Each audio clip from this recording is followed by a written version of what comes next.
Hey everyone, I'm VoidKid. Welcome in to the Nightingales of Lower Time, or as some call TNOL time, September 15th, 2023. It has been nearly 3 years since the Nightingales of Lua started as a clan in Warframe and then became exactly what it is today. So, in this very stream, we are going to talk about we've actually got quite a lot of topics to cover. Let's see here. Hello there. Hello there.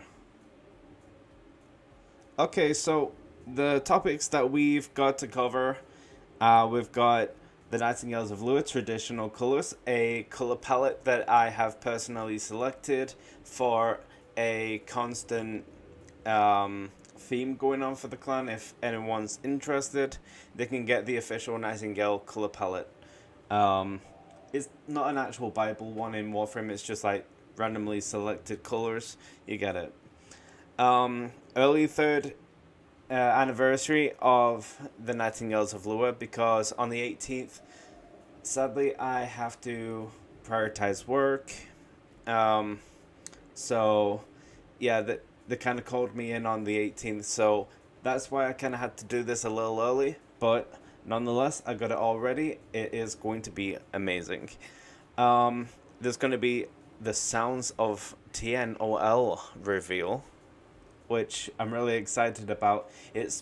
I'm not going to go into it just yet, but it's something that I've dabbled with ever since, like, I was very young, and it's only, like, became more important now for me to, like, not stay on top of, but more so in a content kind of way. Then we've got updates on the Nightingale of Lua Gaming Hub, which we will cover very, very soon. Then we're going to be talking about the clan past and the future of the clan, / the community too. I forgot to add that in. Then there is going to be a dojo tour, showing you guys around the dojo, showing you, like, some rooms that haven't been touched since probably 2020. And, like, you get to compare, like, decorating skills from back then to now. See how much we've improved in our dojo. And last but not least, we've got the TNOL gimmicks, which is another thing I'll cover last. It's going to be something really, really awesome that Froggy has actually worked really hard to bring to us, so we could have something fun that we can share together, for us being the community. But before I start, it seems like some of you in the dojo must complete the Hall of Ascension tome free. Well, not tome free, that's an optional part, but you guys will be following Froggy through the Hall of Ascension. Yes, VoidKid is still in the Hall of Ascension. You are here to rescue him, try and find him. So, while Froggy is going through the process of leading you all, please meet her in the Mantle spawn room. She should just be there with Sparta, Finatsu, Perfecti. Anyone else turn up? Okay. Yeah, she's just there in the Mantle. Follow her straight from the Mantle through the vault room, because that's had an update too, so you guys get to see what the vault room looks like. Update: the original area in the Mantle for the vault room has now changed to the trade room, therefore giving Rufflecopter way more space in the Ruffle Market to have a better looking store, which we will work on very, very, very soon. But when everyone is ready, please crowd around Froggy Kiddo. She will lead you through the Mantle, and she will lead you through the Hall of Ascension all the way to this room. When everybody is ready, please let her know that you're ready and follow her through the Hall of Ascension. And please stick to your operator / drifter, or if anyone new is joining in, that's new to Warframe, that's just joining in the dojo now, in case there is any, is there? Okay. Yeah, just stick to your operators or drifters when you get to the Hall of Ascension. Stick to the rules of the Hall of Ascension as we carefully laid out the foundations of it, strictly for the access for the operator or drifter. But mostly it's for the operator. VoidKid will just be here, trapped in wherever he is. Oh, I got some, no. On time. With a smiley face.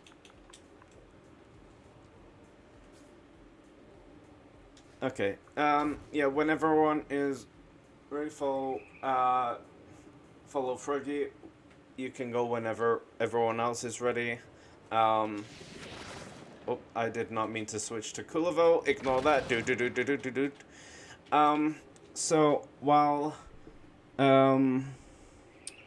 we wait for Froggy, I will talk about the Hall of Ascension. Okay, everyone's going now. Good. I'll just switch my controller off for now. I will say that for the Hall of Ascension. I don't know where I'm going. Sorry? I don't know where I'm going. It's behind. No, not the teleporter. Lead them through the mantle. Oh. Yeah. Okay. Alright, you'll be following Froggy through the mantle, go into the vault room, and then the hallway aside that has the entrance to the Hall of Ascension.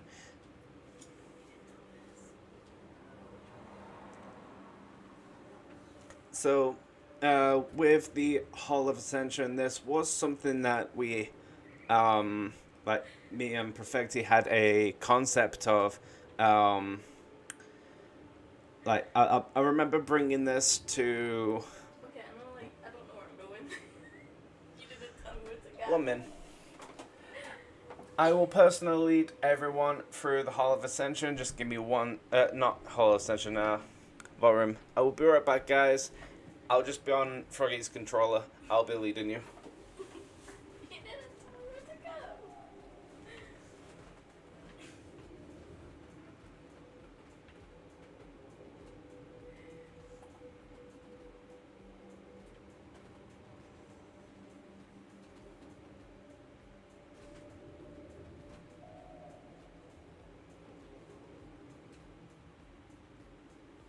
Okay, I think you know where to go from here.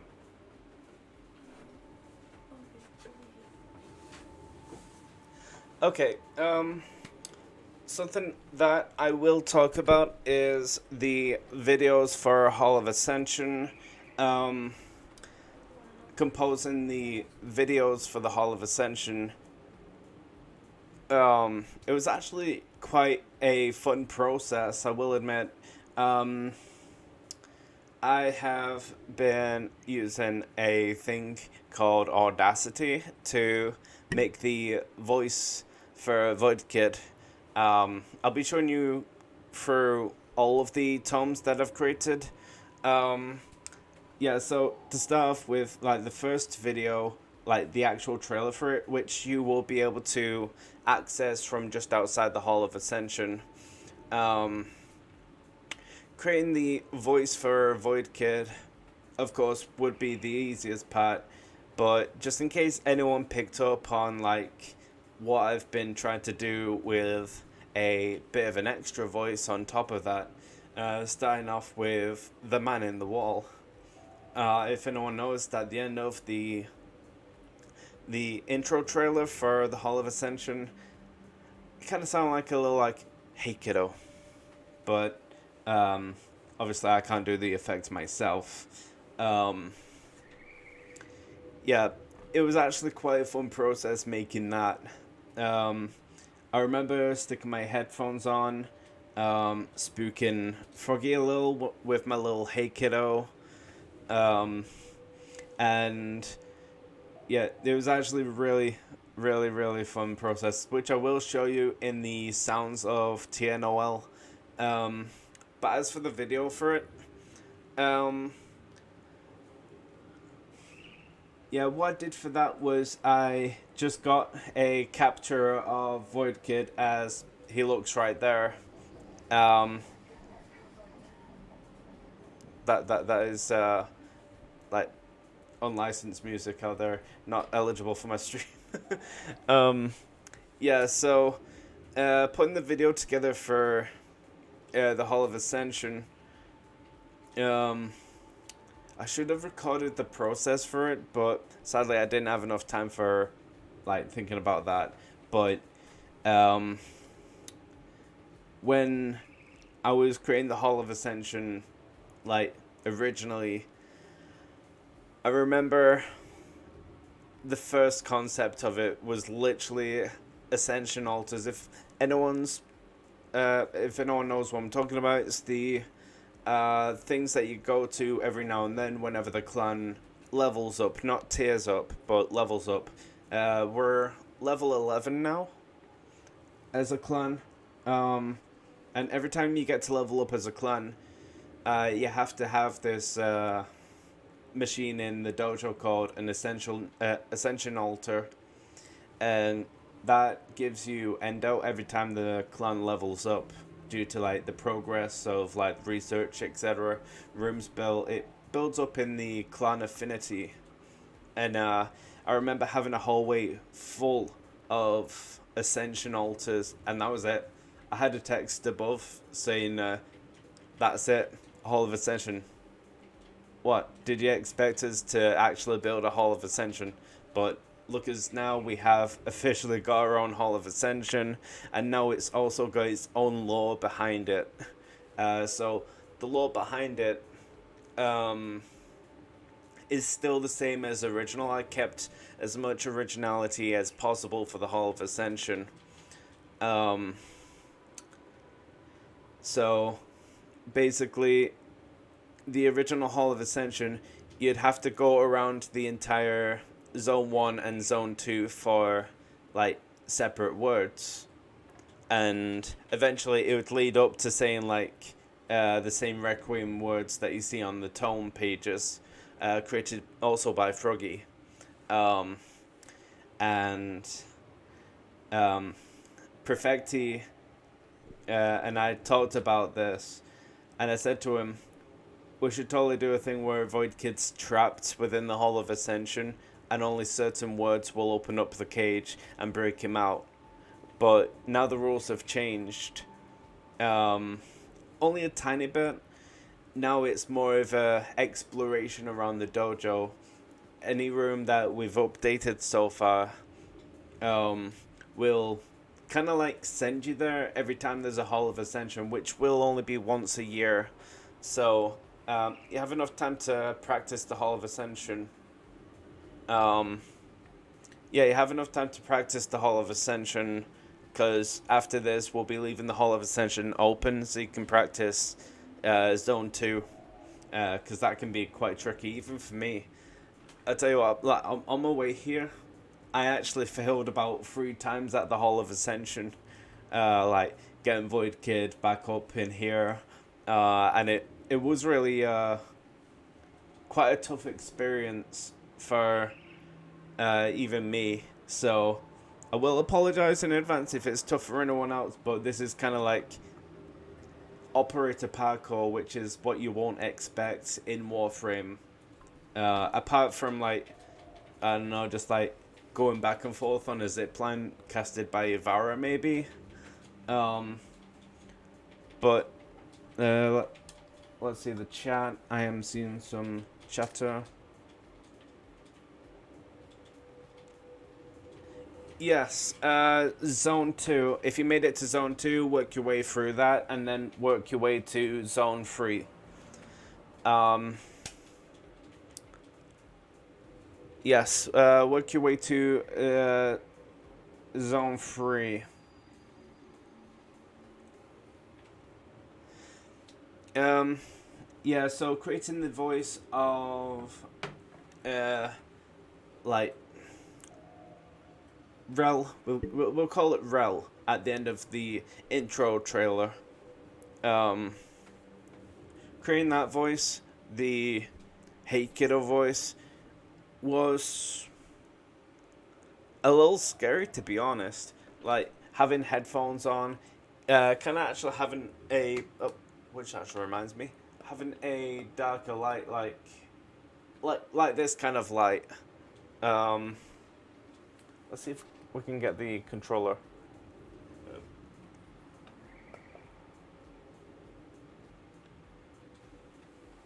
There we go. Yeah, having a bit of a darker light in the in this room. This is where I operate everything, pun intended. I can't. I don't think you can see the controller that great. Yeah, there we go. It's the lighting. Maybe if I can dim it down a little. Yeah, like that. Now you can see the controller. Yeah, creating the voice for Rel was like, I had to like go through a lot of like distortion, a lot of echoing, um, definitely a lot of tries um, for the Hey Kiddo, because sometimes it'd be like, Hey Kiddo, Hey Kiddo, and then eventually I got it, like I got it right eventually, and then it became like you see in the trailer. Then there's Tome 1, which is even more exciting, the Man in the Wall voice. Based exactly off the Man in the Wall voice that you'd hear in The New War and the Deveri Paradox. If you go around searching for like little blue screen things, you'd find these questionnaires, and if you get it wrong, he either laughs at you or like he says something you can't really tell what it is, but yeah, it was based kind of off that kind of tone. And I'll tell you what, I sounded like I'll even show you the progress right now, like live, not actually editing. It was to start off with. I was basing it off like the New War as like his voice kind of echoes in a little, so it was like, ooh, that kind of thing. Like, I remember looking straight over the camera at Froggy, and I could see her sniggering there. How stupid I sounded, but in the end, the actual sound of the Man in the Wall turned out really, really awesome. I'm not sure if anyone else saw the video or heard my impression of the Man in the Wall voice, but I honestly feel impressed by it. But it's practically the same for the same process for Tome 2. Yeah, for Tome 2, it was honestly not so much different than the first tome. But Tome 3 is kind of different, and it's a reason why I'm leaving the Hall of Ascension open. There's actually something behind me, behind my seat, that I will actually put on my seat eventually when we're done with this whole TNOL stream. Yeah, when we're done with this TNOL stream, that's when I will, like, put this Tributa statue. It does feature a link to Tome 3, which I will actually show you guys myself.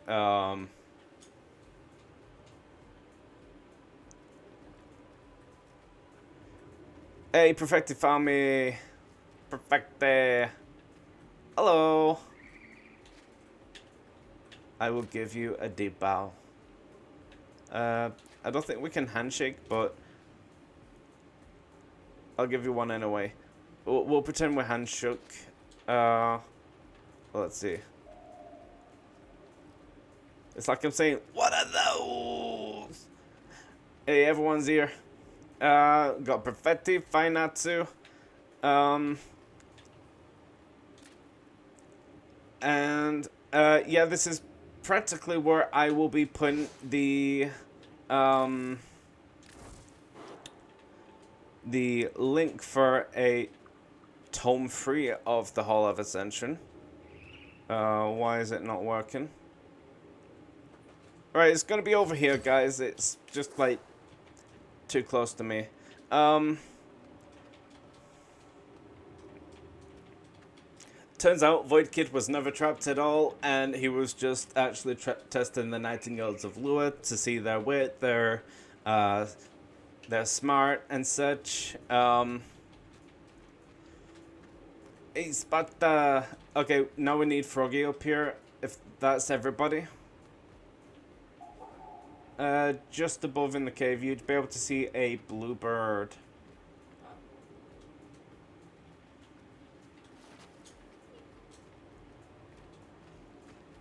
And we are all here. Hello. Welcome into my cave, everybody. Yeah, this link will... I will admit, the links will expire if they don't get at least 1 click a month. So the tiny URL tells me anyway. But I will try my best to keep these links up. Yeah, I'll try my best to keep the links up. So, there's one more thing. If you guys would follow me. There is just one more thing about the Hall of Ascension that we need to cover. I don't want the charity on Streamlabs. I want the cloud bot. There seems to be one last puzzle, one last riddle about the Hall of Ascension that we should cover.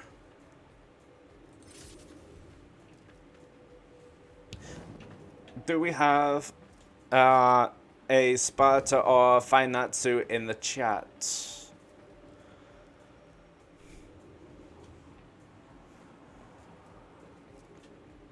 Now this is an absolute race. Both of you know a secret word each.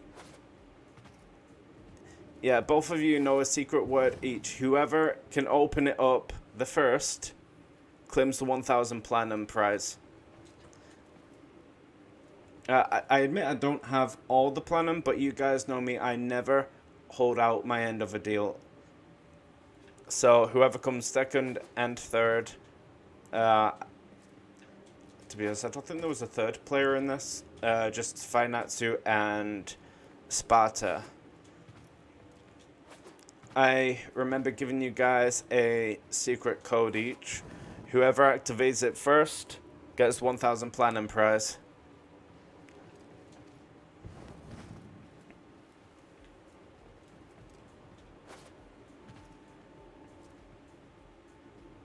And looks like Finatsu has done it. Yep, Finatsu has activated the TNOL first. I was meant to change that to TNOL time.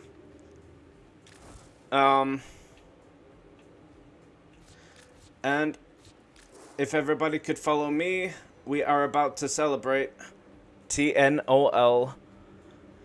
TNOL first, 3rd anniversary. In this very room you see here. TNOL Fest 3. And this is actually a secret room that will be locked till the next TNOL Fest. Now, before we continue, I want to give some honorable mentions to a lot of people here. So, to start off with, a big congratulations to Finatsu for, yes, the link is important. This is tome 3. If it works, it doesn't work, apparently. I apologize about that. That is, I will fix the link as soon as, It's just tome free anyway. The link's already in the room. You probably got the link at the ready when you're ready to see it. Some honorable mentions to start off with.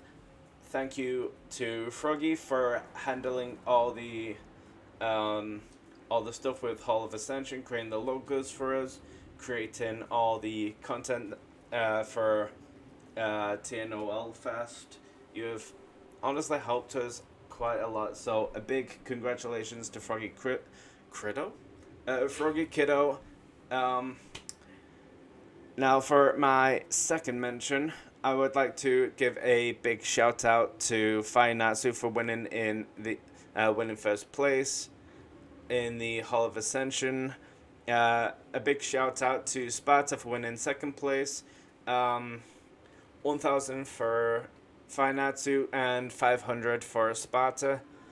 That should be enough to keep you guys swimming in Planum.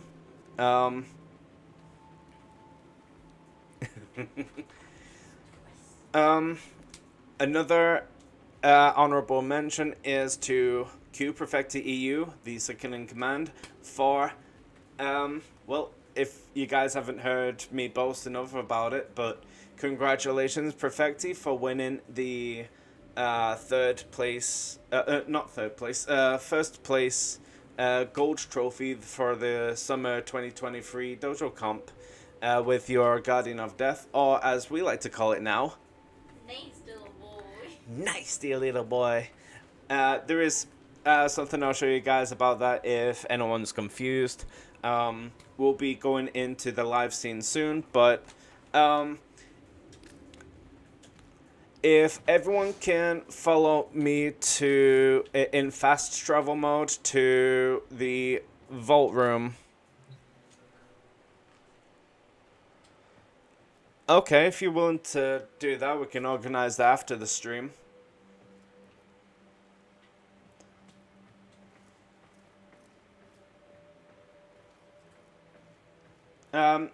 Now we are going to use the dojo teleporter to the Guardian of Death.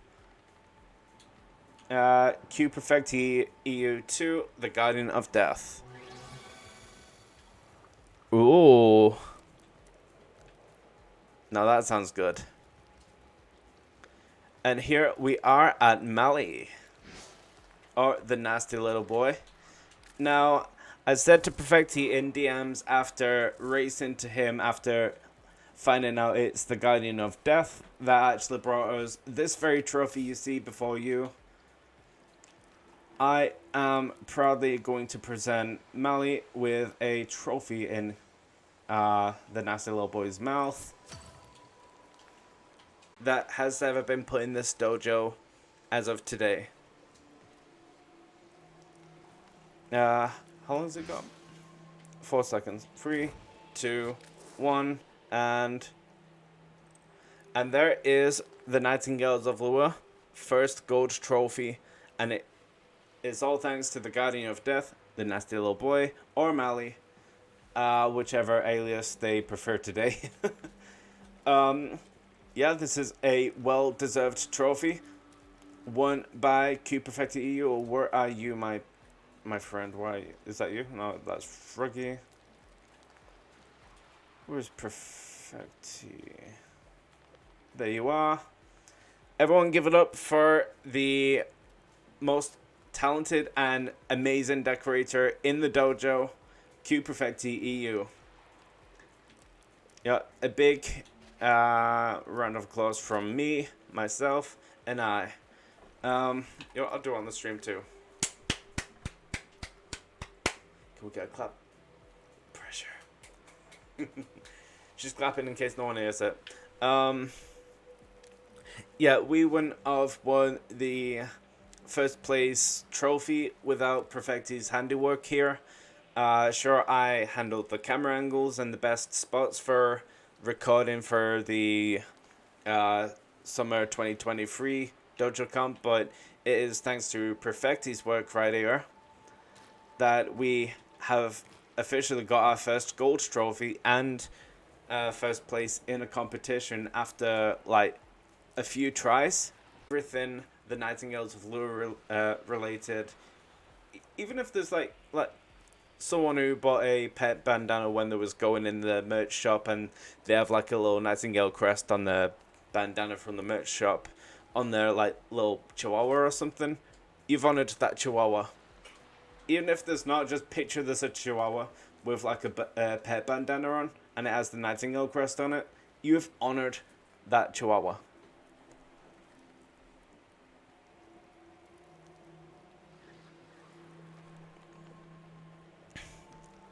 Ah, you're in the new war. Okay. Okay, so the... What, is that person got emojis for name? That's pretty cool. Yeah, gotta do that, yeah. That's something I could actually focus on. Right, where to next in the dojo? We are going to head over to the vault room yet again. Oh, we're in this vault room. I'm in this vault room. I suppose we'll keep this one nearby, just in case. Okay, so continuing with the honorable mentions, I would like to thank Josh Williams as well. I'm not sure if he'll be here or not, possibly not, but I want to give a huge thank you to Josh Williams for... oh. No. Kind of. Yeah, I want to give a huge thank you to Josh Williams for his amazing cover of the original composition of Kumal's Nightingales of Lure theme song. He has done really awesome work for us this year. Quite possibly I might look to hire him again for another song. Maybe. Who else is there? I want to give a huge thank you to MJ here, and also yes, this does remind me, a big shout out to MJ here for his recent achievement, climbing all the way up to Everest Base Camp, which is really awesome. That is pure dedication and devotion into like handling such hard tasks like this.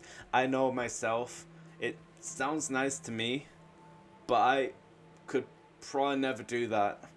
Yeah, I'd probably never brave doing that myself. So, I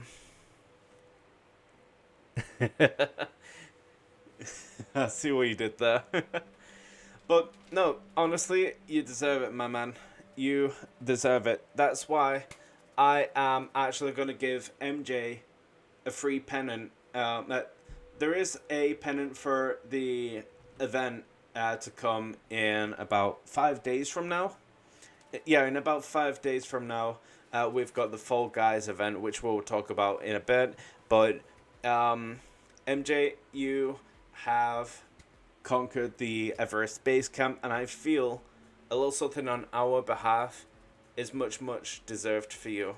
So there is a little thing that I have created to celebrate and like commemorate the whole 3rd anniversary, which I will show you in the showcase scene coming up very soon.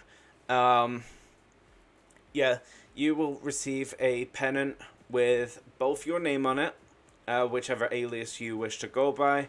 Message me in Discord, whichever alias you want to go by. And you will have a custom pennant with the TNOL Anniversary Free logo that is a limited thing in the merch shop. When I unleash it, there is going to be something that everyone can... I'll save that spoiler for later, but yeah, MJ, a huge congrats to you for this recent completion and achievement. This is going to be something that'll stick with you for life.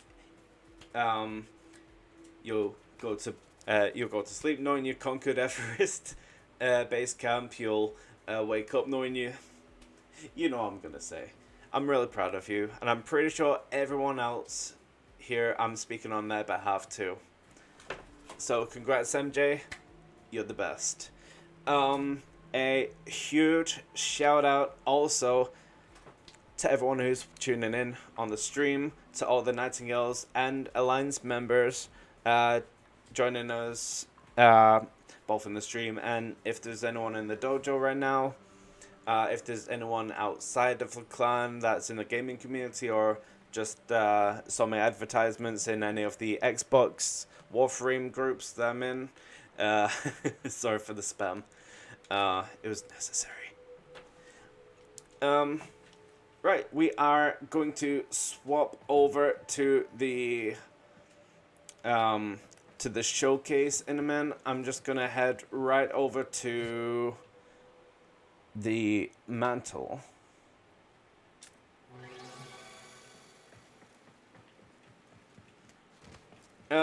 There is something I'm gonna mention about the mantle. I'm currently in the progress of actually creating concept art for the mantle, based on my original design of the mantle. But yeah, I'm currently creating concept art featuring as much as I can about the mantle and the way I've got it mapped out in my head. I think you guys will like it when I eventually unleash it to the merch store as a poster, which anyone can redeem. Not redeem, but anyone can buy. Right, I will just pack my Warframe here. Turn off control, and we are swapping over to the showcase. I'll see you guys there.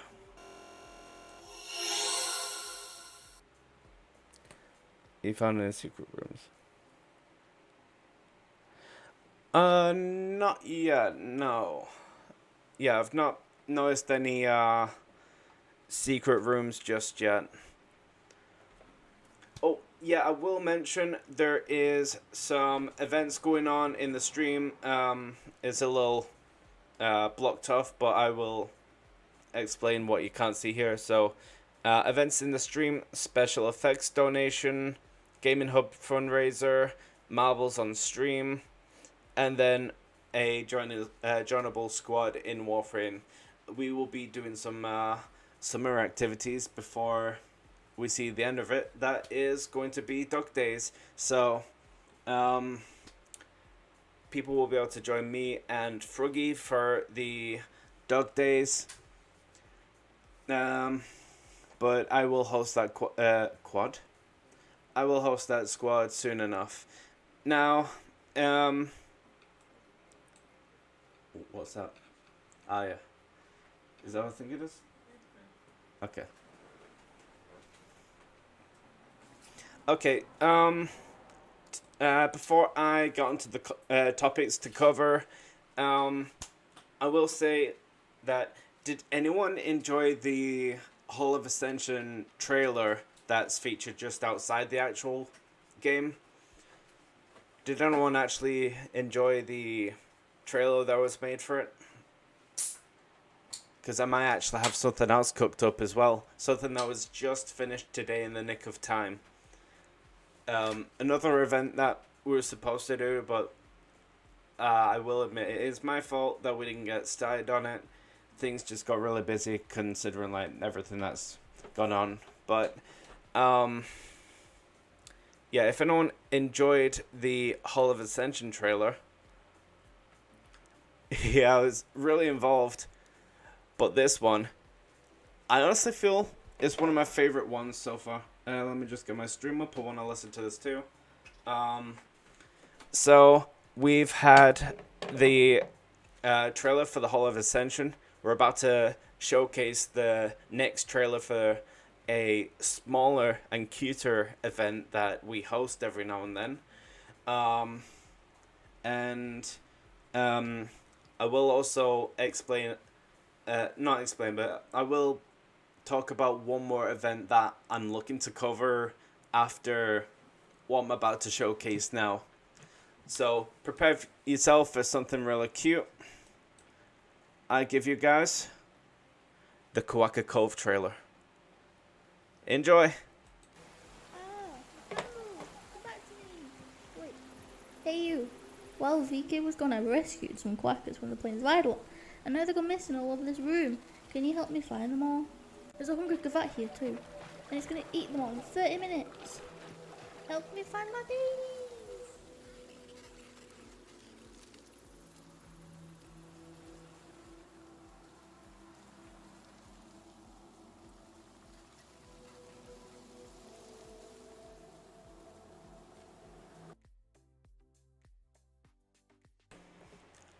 Now that was actually quite not it was quick as a trailer, but took a long time to actually process. Yeah, recording in the dojo. I see some TNOL tokens to redeem in the stream. There we go. If anyone has got any TNOL tokens to redeem them.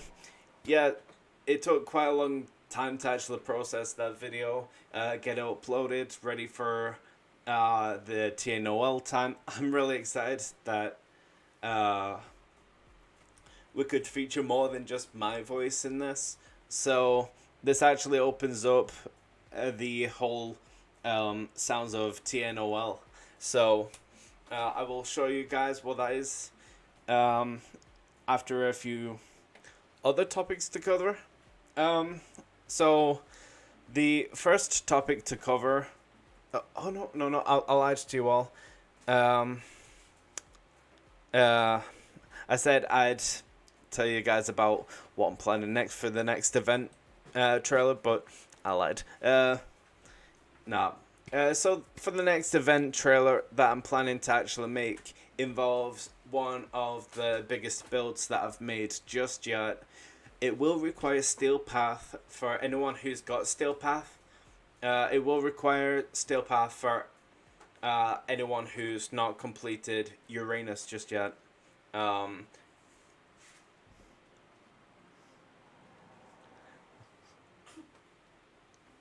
on my stream. Someone ban her? I wasn't... No, sorry.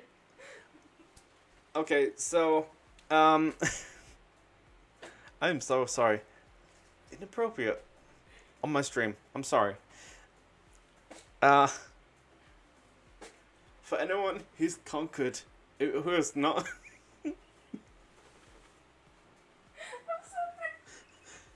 I swear, if she wasn't in the room, I wouldn't be like this. But yes, Hunquo... Hunquo... Yeah, if Froggy wasn't in the room, I would be fine. I'd be okay. I'd be fine. Kind of. The Hun House Quest is the next trailer that I'm looking to make. And if anyone remembers in any of the... Oh yeah, it was featured in the... Clan trailer. It should be there somewhere.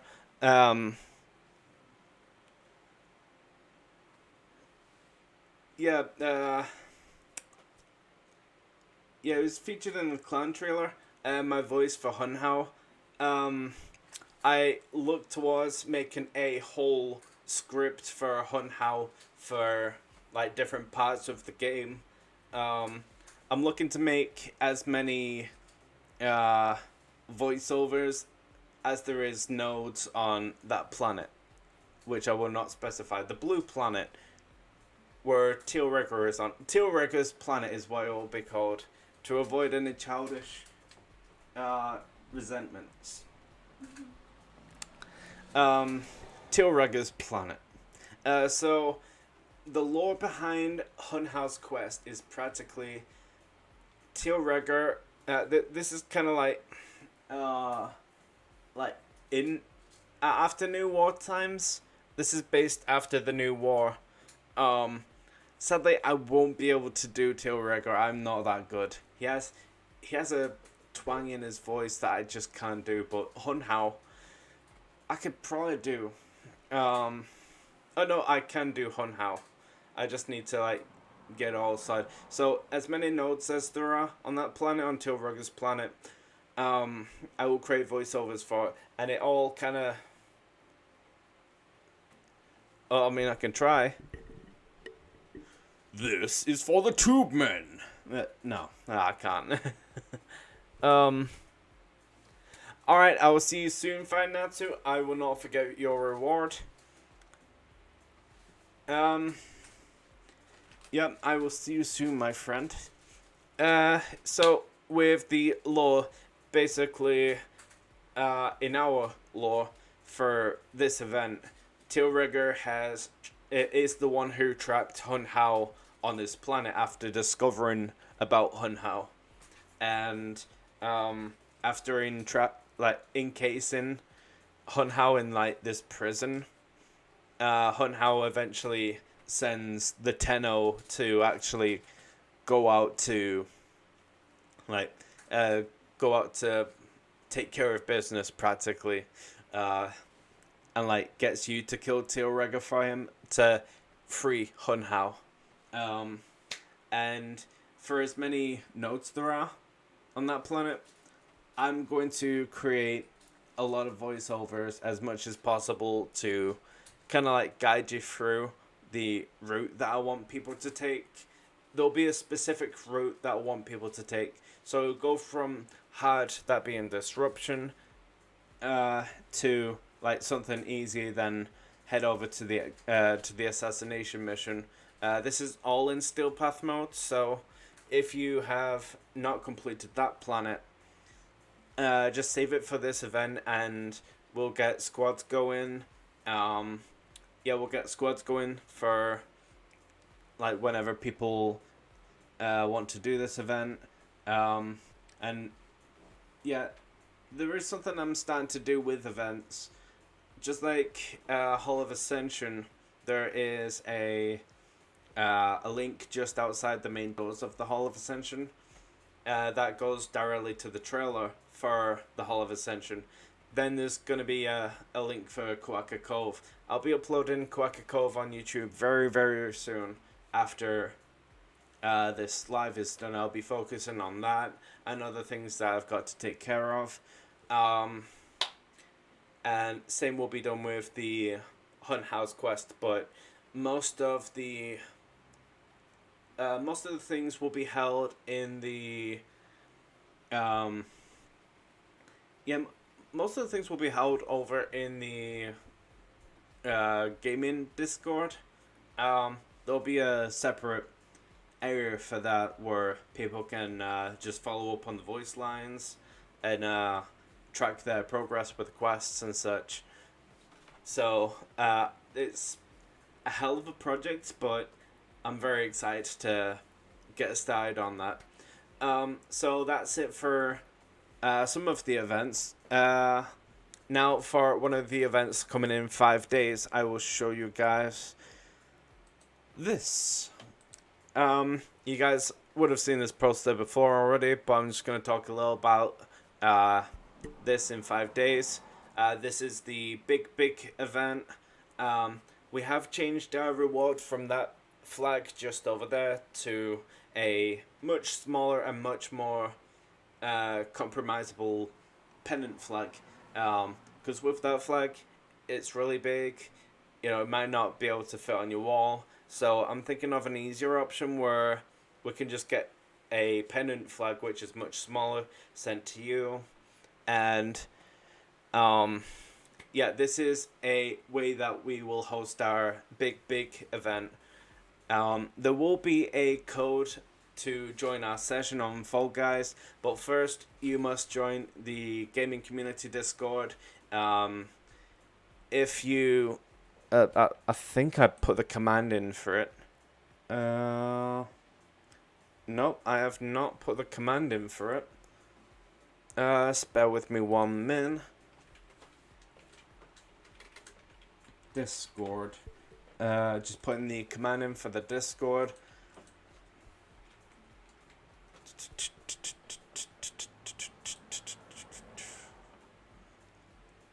just getting the link now. Click on new. There it is. I will copy this link and put it in the chat response here. There we go. There is now a command for the Discord. If you put it in the chat, it should work. Exclamation mark and Discord. And the Discord link should work. Always has, always will, hopefully.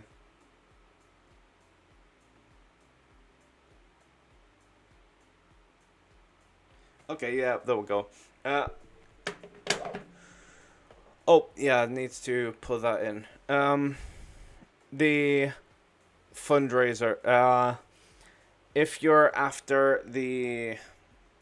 You know, let me just go back in the other intermission. 1 minute.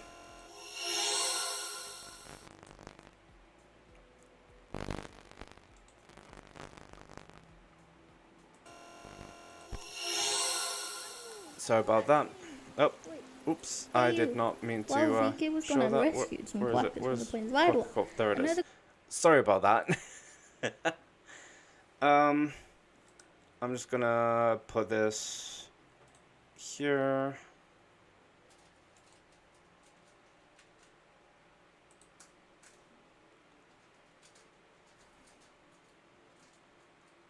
There we go. Hey, welcome in. Welcome in.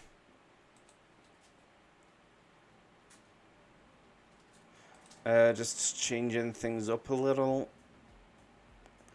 Background, change that.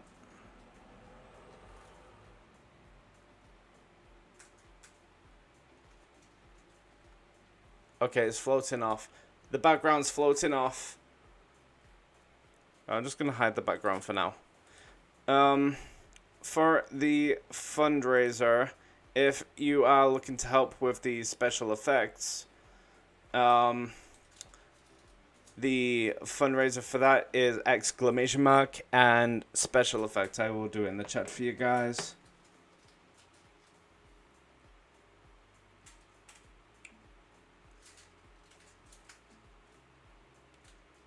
Oh, well, no, it's not even that. Whoops. My bad. My bad. It's actually... special effects fund. Fund. For anyone that wants to help with the goal of getting £1,000 for special effects, here's the link in the donate.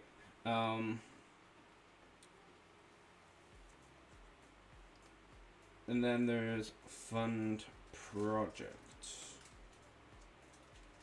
There we go. So just as you see in the chat there, we got the GoFundMe project, and we've also got the donation for special effects. So there's multiple events to doing this. So let's have a look at the... Oh, where is it now?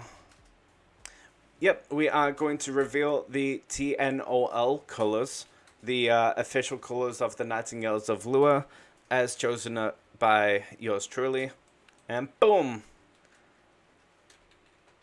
Let's just raise that up a little. There we go. This will actually be posted on the Nightingales Instagram. So you guys will get to see the colors. Of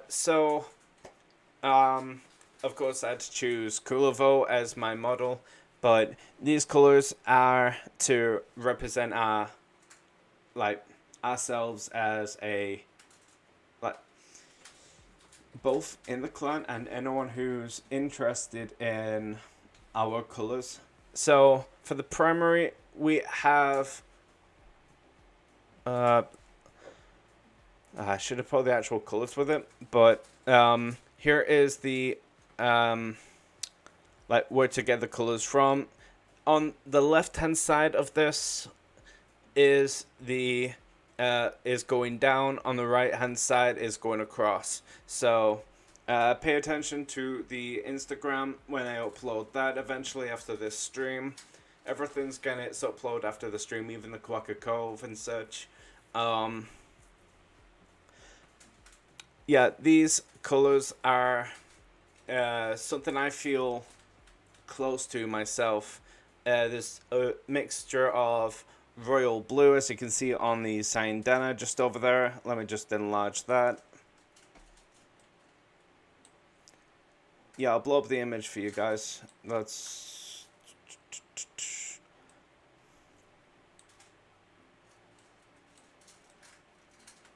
So as you can see on the Sayandana, just right there, we've got a hint of royal blue. We've got we've got a grey colour to kind of represent a little of VoidKid, but or is VoidKid representing the Nightingales? Is his colours representing the Nightingales, or is the colours of the Nightingales representing him? No.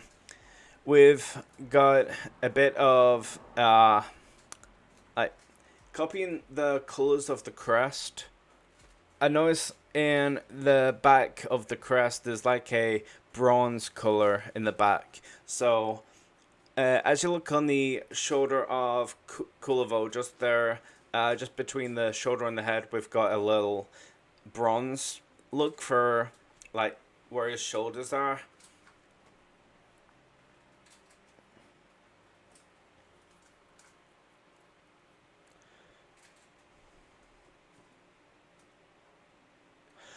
Oh, that fundraiser, that's for a special effect. The other fundraiser is the GoFundMe project for the gaming hub. This one just up here, as you see, is the special effect. Any donations here go directly to my fundraiser for special effect. Yeah, there's 2 fundraisers here. So, for example, the primary color, the free is going down by 3 on the Jade color palette, and then you got 4, which is going across 4, so it's 3 down, 4 across. I will update the image. I do notice a bit of a flaw in like not showing which color that I'm actually going for here. There'll be a color next to the names, and an indicator on like what the numbers are. So, yeah, this will be uploaded on Instagram once it's perfected. But this is just a kind of like a quick summary of like the colors I'm going for. I'm kind of like getting a mixture between like what I feel is Royal Nightingale colors and colors representing the actual crest, as you can see here. Like with the grayish, I feel like I'm representing the like grayscale colors on the crest. Yeah, I'm looking at the flag over there. Yeah, I'm looking at the grayscale colors on the crest. Then there's obviously the most rich part about the Nightingale colors, which is the gold. Plus, I'm kind of a dragon myself, so I like gold. And for the emissive, we have a kind of void blue, but also kind of representing the Orokin text, which is a traditional part of the Nightingale whole franchise. I see more tokens to redeem over on someone's phone. I sense your Nightingale crests aren't redeemed. And then we've got the purple, which is for the portal in the middle of the crest. And that's practically it with the colors. The reason why I chose royal blue, though, it's just that I picture royal blue with a gold material, like a metallic gold. And I was thinking, like, that feels very, like, unique to me. It feels like a touch of, like royalty, but, like only in the colors of it, only in the essence of it, is it royal. And, oh, thank you for the subscribe. Ooh. Yeah, I don't even have Prime. There's so many people I really wish I could subscribe to right now.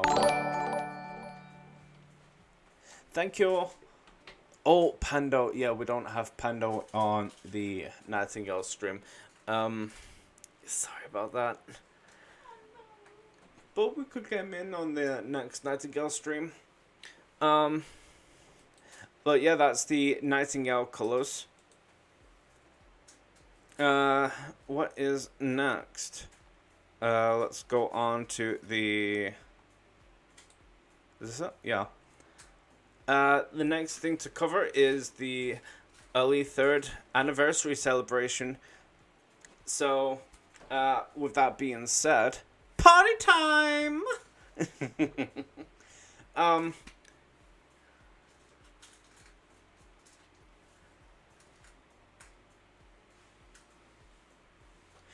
Yeah, that video actually will go a long way because there's something big I'm actually going to unleash at the end. It's big news, not something that I'm going to show you right now, but it's something that's in the progress. It will feature that video that Onicat is on about. There's something under the works right now that requires a lot of progress to be made to kind of like make a statement of sorts about us. I'm not going to go too much into it, but it's big news at the end. If you stay tuned, you get to hear it. So the early 3rd anniversary celebration. So for 3 years now, we have been a community, and we started out from just a small clan in Warframe. Yeah, don't worry, this is fine. The Nightingales of Lua is a safe space for all gamers to just come together, have a good time. You don't have to be constantly active. We're not like that kind of community. We want people to chill, we want people to feel relaxed, we want people to like make friends and have a good time. So don't worry about inactivity. Yeah, so it's been 3 years since the Nightingales of Lua came into, well, it sounds dramatic, but it came into existence. I'm saying that's like, it's like some sort of old tale. The Nightingales of legend have returned. But with a TNOL celebration for its anniversary comes something very, very special that I have put together. I don't know if I should show it now because it will contain a lot of spoilers. No. Yeah, for 3 years we have gone from being a small clan in Warframe, and then after like many Perfecti, like you've been here ever since like things started to rise up with the Nightingales of Lua. He remembers how like sometimes the clan would go really dead. Sometimes there was a lot of what was it called? Burnout in the clan. So much work to do all the time, all the decorations to contribute to, but like to now it's all just paid off, like how things have evolved to now.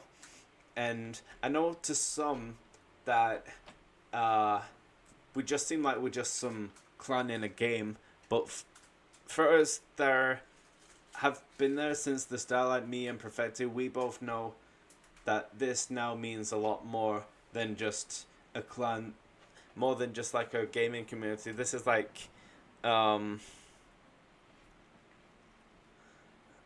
missed it though. Not sure what you're on about. I'm just trying to think of what. Oh yeah, the grind. Yeah. Um. Yeah, I remember the grind. It was very. It was fun, but also very draining. Um. I'll go into a lot of stuff too. Back in 2020, I will admit the Nightingales of Lua wasn't my first clan in Warframe, and I will show you guys some clan past and talk about the future just after we're done. So we are going to show you guys some images that we've just practically unveiled. Some very well, I've unveiled that go a very long way back. And let's just get rid of this background. Right, so the images I'm about to show, I put specifically in an order to show you guys like how things have generated for us ever since like the very start. So I give you guys some TNOL history. Boom. Now let's just expand that image out.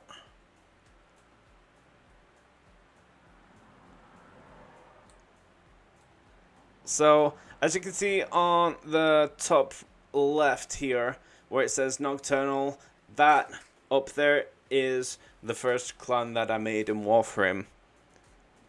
And the dojo was very dark. I spent an entire night in both real life and the both in real life and in game.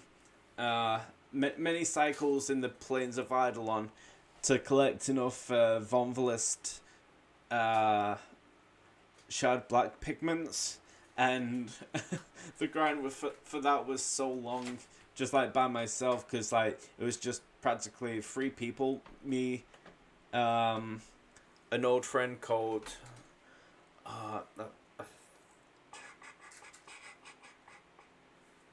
Smoked Bacon, something like that. 2 old members of my very first clan, and then because I didn't understand much about clans and such, I tiered us instantly up to moon tier. And you guys know what moon tier means. Very high resources, and there was only 3 of us. One very low level. I was like master rank 6 or something like that. And then there's like people who are like what, master rank 17 and 14. That was much higher than me anyway. And yeah, we couldn't have completed that clan. The railjack that I have now was made actually in that very first clan up there, the Nocturnal clan. And then eventually I left that clan, and it stopped mattering to me for a good long while about clans. And then eventually, in like months later, like it took about 3 months after I left that clan that I ended up creating a new one. And I remember sat there thinking, like after I completed the second dream quest, I sit there in the plains. I sit there in the plains of Eidolon. I am looking up at the. I didn't know its name at the time. I look up at the moon. Even though I completed the second dream, I remember looking up at it, thinking, "Well, I really do like the design of that planet up there." And then I start searching on Google, name of Warframe moon. Then I see it's called Lua. Thinking, you know what if I create a clan based on that moon up there? People would probably never like the name of it. To which I didn't really have a name for it. I don't even remember any of the concepts for the name.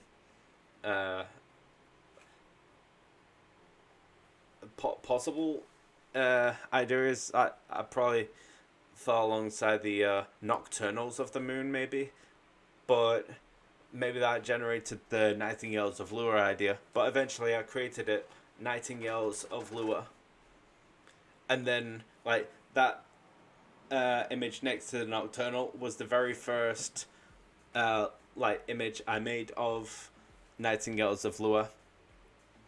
And then, eventually, after a while, I start scanning on Google for images, like Orkin images, and I head over to a editing app that I've messed with for years, and I start using like a kaleidoscope effect on it, and I ended up creating that very image up there. Now there is something traditional about that image. Can you guys guess what it is? Can you guys guess what's so traditional about the image that we have brought to the logo as we know today? Hey, that's not nice. That's not nice. Right, to anyone that doesn't know, it is actually the Orkin text either side of the original logo, just up there.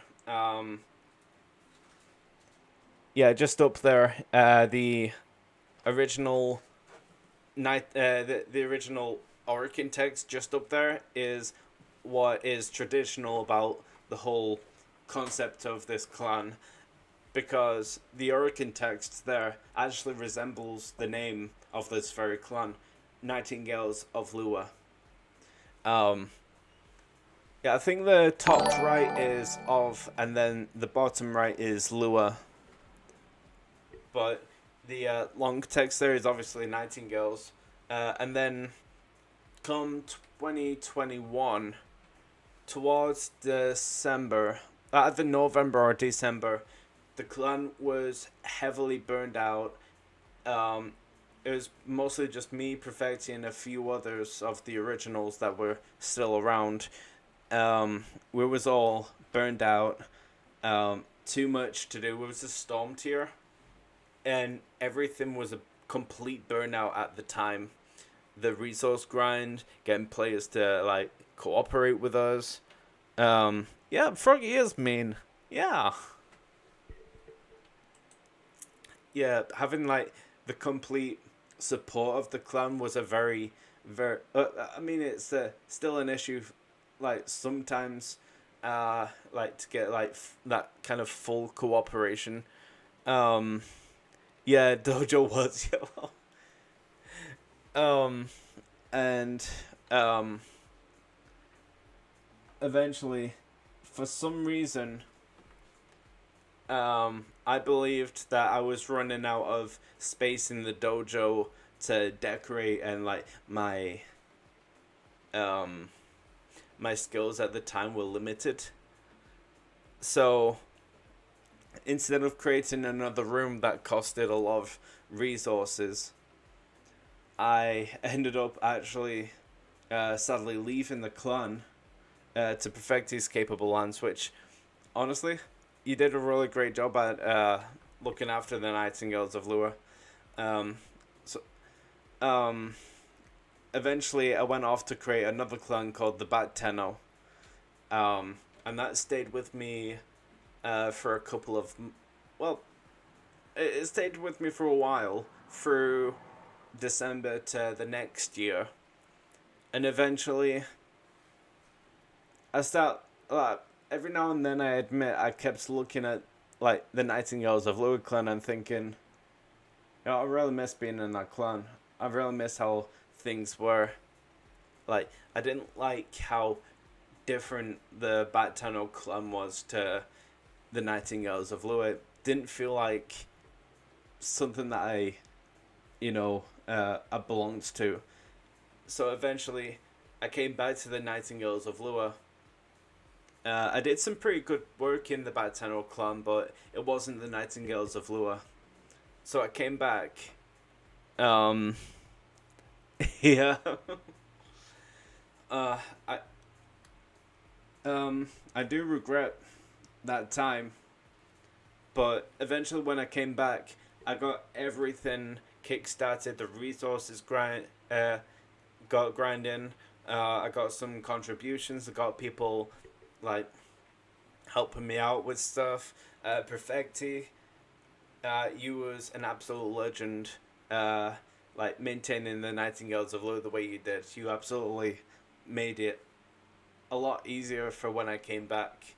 Um, and so, with that being said, the Nightingales of Lure rose back up, and eventually I discovered a issue with the clan. I remember coming to Perfecti about this. It's stupid, but for a while we was upset that we couldn't tear down, and it wasn't because of the members, it wasn't because of the decorations, right? It wasn't because of the decoration we couldn't tear down. I remember going to the reactor room in the dojo, which I think sealed off. No, it's not sealed off. The reactor room in the dojo, that is one of the places I went to, and I noticed there was a reactor that hadn't been like fully funded since 2020. 2020. That reactor room has been sat there, halfly contributed, half resources in it. So I deleted the room to get back them resources, and then like we could tear down to ghost tier. And I remember I face palmed so hard. I'm not joking. I nearly broke my nose. I face palmed so hard. I'm talking about the reactor room. You remember that story? And yes, I was saying to Perfecti, all the hard work that we did was just because of this reactor, and I got rid of it, and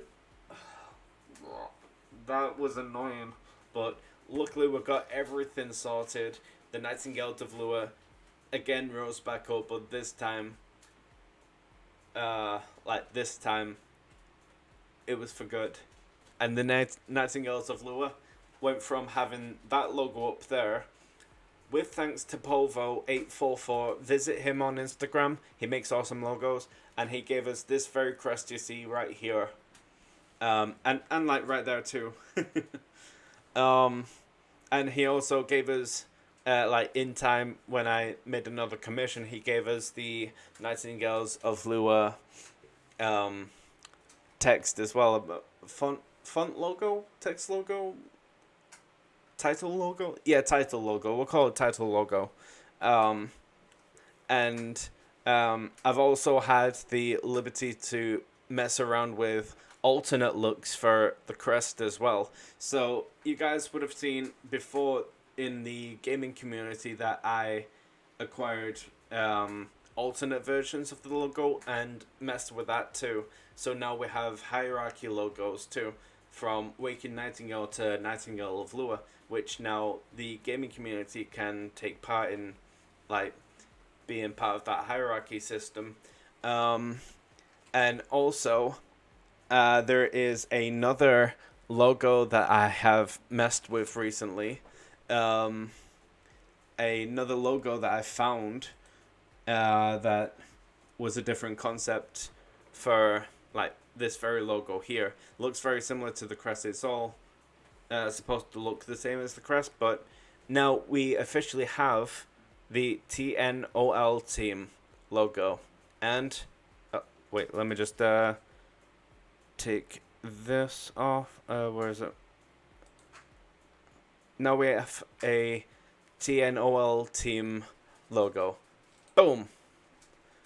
And yeah, here is a apart from VoidKid here, but this is an alternate look for the crest, because I remember asking Polvo for a banner hanging just under the Oricon text, and then he gave me examples of like the a banner in different locations on the crest, and this was one of them. So I got this one and turned it into the TNOL team logo. So you can already see it on my profile picture on Instagram, Discord. I'm going to have it on other places too, but this is going to be a logo that I will be permanently using for everything VoidKid related. probably even Twitch, to be honest. So yeah, I'm really excited to bestow upon both ODST Helljumper, that being Bounty, and also MJ with the TNOL team Badge of Honor, I guess we'll call it. Yeah, that's really made my day when I saw that we could also have a team badge as well. So let's get rid of that. What is next? Okay, we will talk about the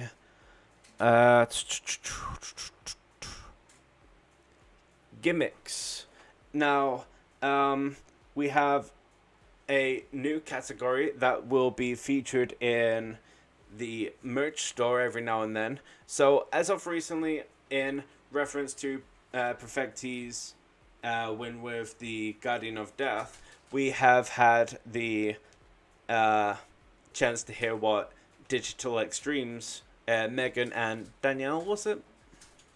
I think it was Danielle. Forgotten him.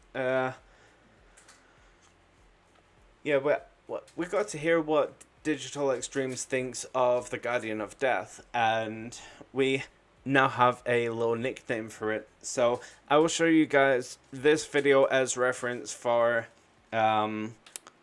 what we're on about. Whoops. Slip. That was a slip. For Xbox, we have the Nightingales of Lua. Oh, beautiful name. Oh, what a nasty little boy. Wow, that's a. Is he like a worm? Like a.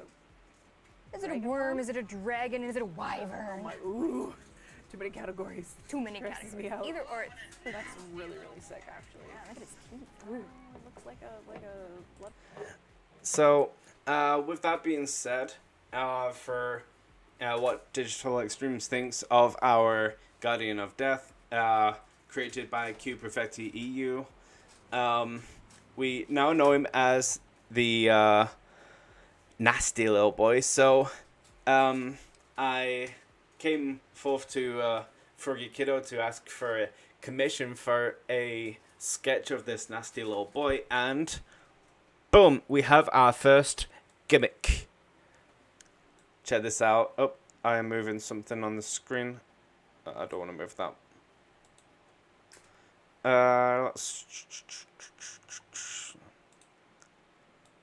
Yeah, so we have this nasty little boy here. This will be... Oh, actually, this is available in the merch store right now as a t-shirt. Let's show you guys exactly what it looks like on a t-shirt. Let me get the window capture.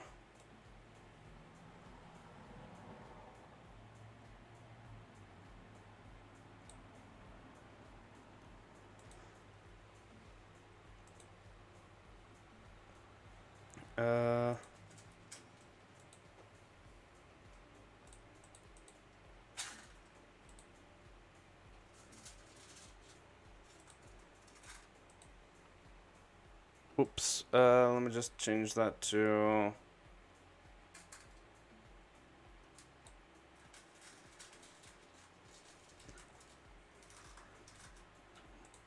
Get rid of the nasty little boy here. There we go. So heading over to our merch store. There it is.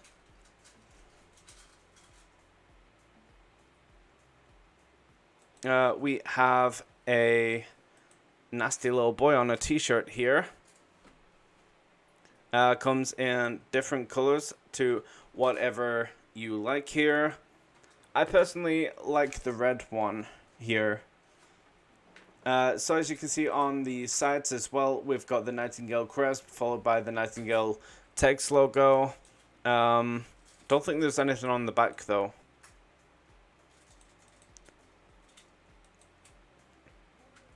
Yeah, it looks so cool, right?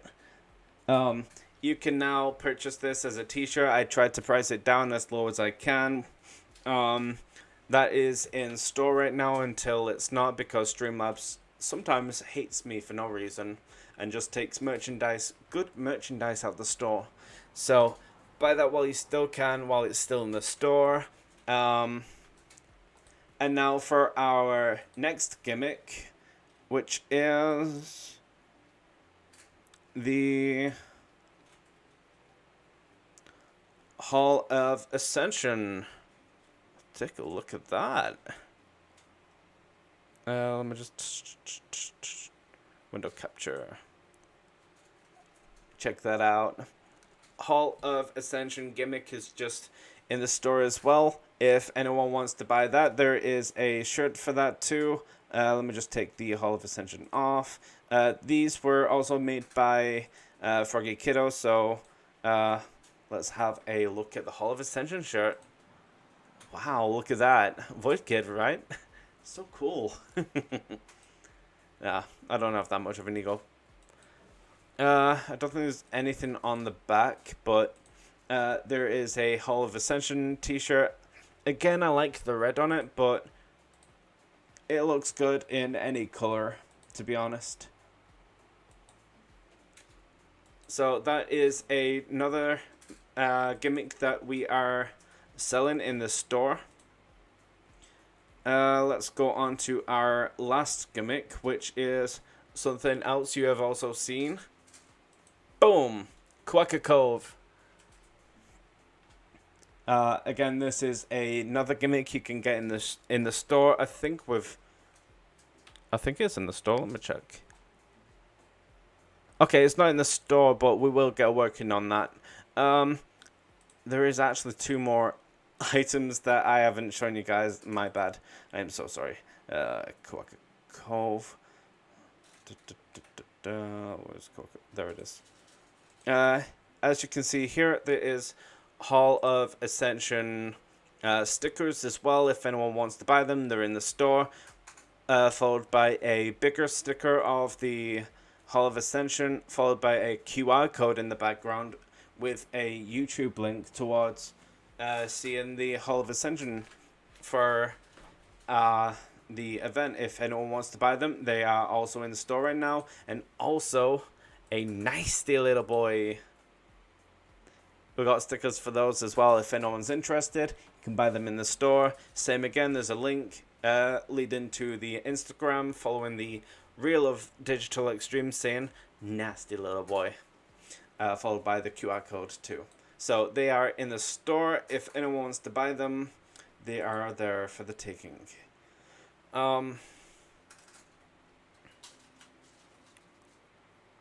Right, let's just close this window capture for now.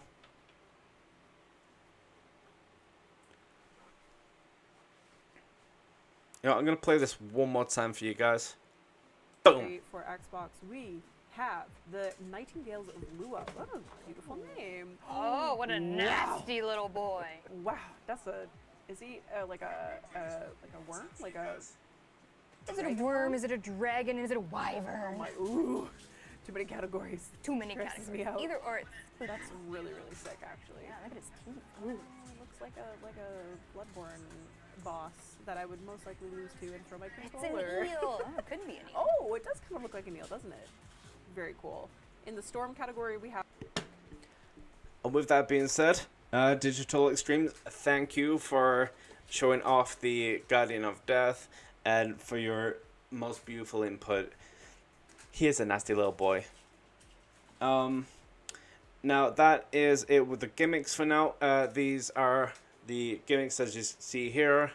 We will have everything up again at the end of the stream to kind of like give a quick recap of everything. For the next thing, oh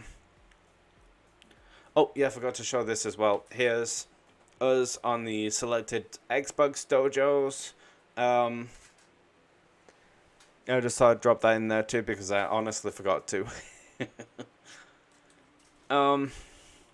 Now for the next thing that we'll be going over is the sounds of TNOL.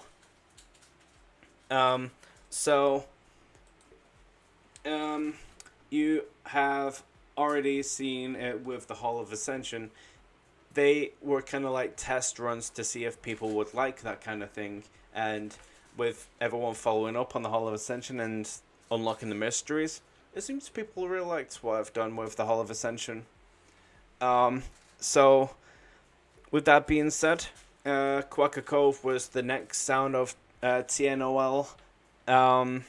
And now I'm going to show you 2 other things that I've been working on. They're not event recordings, but it is to do with the lore. Yeah. That it is. You know what else is also taking over? My gaze over Froggy's phone when she hasn't unlocked her redemption of Nightingale tokens. If you haven't redeemed your Nightingale tokens, please do so. How can you see so far away? I'm not blind. So to give a quick summary of the Nightingales of Lua in lore on Warframe, this comes in the second Dream Quest. When Lua is pulled out the void, there is a hidden reservoir on Lua that was ripped out of Lua once the Lotus took the once the Lotus pulled Lua out the void in the second dream to stop the Stalker from getting on, although he did anyway, I think. When Lotus pulled the moon out the void, there was a reservoir of all these children that were still there on Lua, but now they're trapped in this reservoir that now just like floats adrift in the void. So after a while, the void has kind of like it wakes up the character who then becomes VoidKid. It wakes him up, and then too much void exposure gets to him, but it isn't too late because there's some characters in part of this whole story that saves all the children in this very epic prequel to it, I guess. Something that happens before VoidKid becomes like who he is today and such. But there is a in our lore a part where VoidKid sees the Lotus again, but this time this is in the New War. The escape during the New War time out the void, and VoidKid ends up seeing the Lotus as Nata, and then kind of like for a few minutes, VoidKid has like managed to kind of like break Nata out of character and bring her back to the Lotus. Just like while she's still in the form of Nata, she becomes the Lotus for a few more minutes until like she's convinced, yep, this is who I want to be.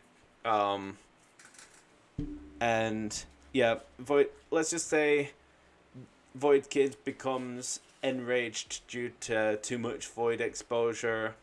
And like, you know, as they say, when pure emotion meets void exposure, that can be very catastrophic for the individual. So VoidKid becomes over flooded with emotion, that being anger towards the Lotus. So I may or may have not made some lore recordings for the dojo, and I'm going to be scaring all these links all over the dojo for people to find. Every time there's a TNOL stream, I'm going to be dropping more lore in each stream, but for now, this is VoidKid's monologue when he meets the Lotus again. Please sit back, enjoy. This is really, really, really awesome. Do you even remember us? Do you remember me? Of course you wouldn't. You don't care. You never did. You only pretended you wanted to. But in truth, you forgot about us. When you pulled Lua out the void, it separated us. Broke me from the long dream that I was supposed to have. But no, we were stuck in the void. Lotus, you did this to us. You left us behind to suffer. And it feels like an age has gone by. You don't know what it's like in there. Do you have any idea, Lotus, what you've done to us? What's happening to us inside? You don't even care. You just pretend to. Stop pretending to care. You don't.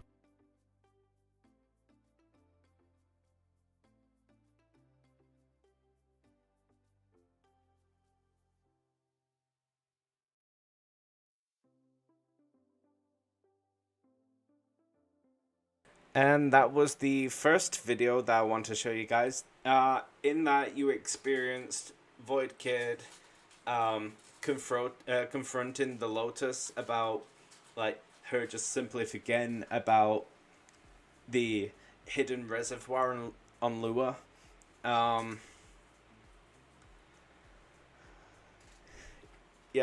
So he becomes full of rage. He doesn't control his emotion so well because of like it's kind of like a traumatic effect for him.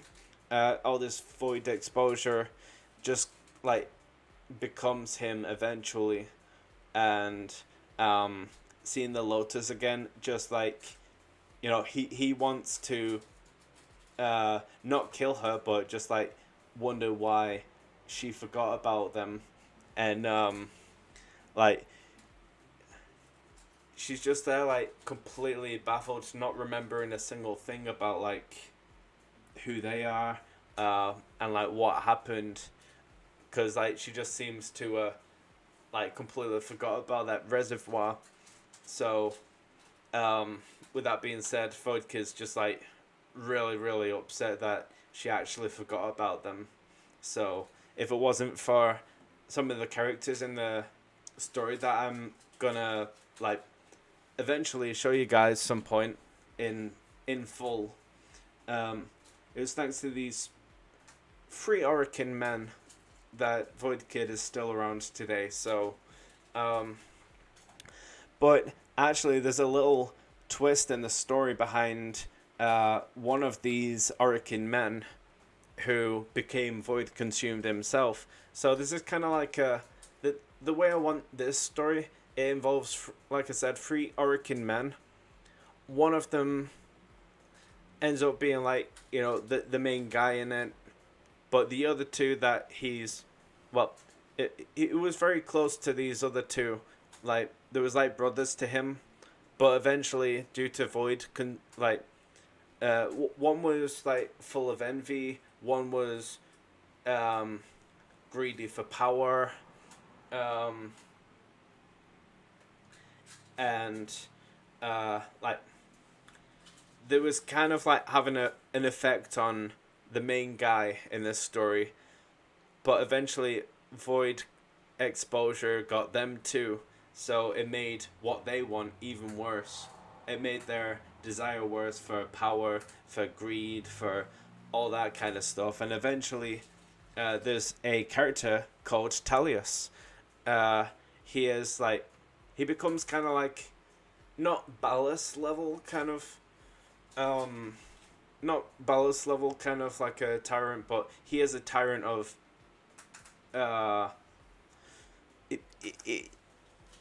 it's tough to explain without like spoiling the context of like the big build up, but I will say you'll probably understand what's happening in this scene that I'm about to show you guys. Another recording. This is another sound of TNOL. This is Talius' monologue.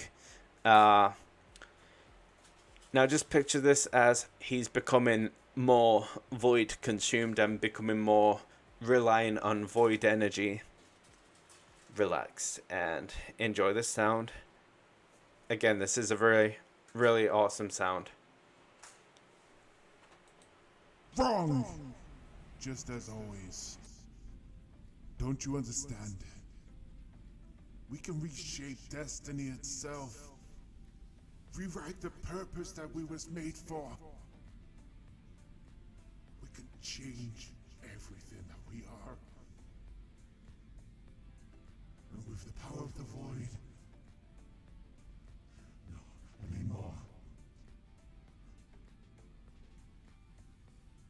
No, what are you doing?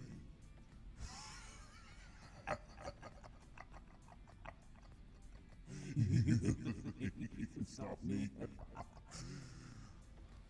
I've proven it so many times. It takes a lot to take down soul like me. Soul like us. We are the void.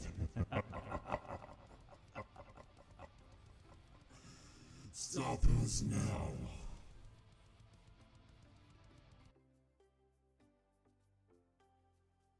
And that is a character that I have called Talius, and he's a tyrant that ends up becoming void consumed, and his lust for his power becomes deeper as he thinks he's in control of the void eventually, because of like what he can do because of void radiation. He thinks he can control the void, but the void is actually controlling him in the end.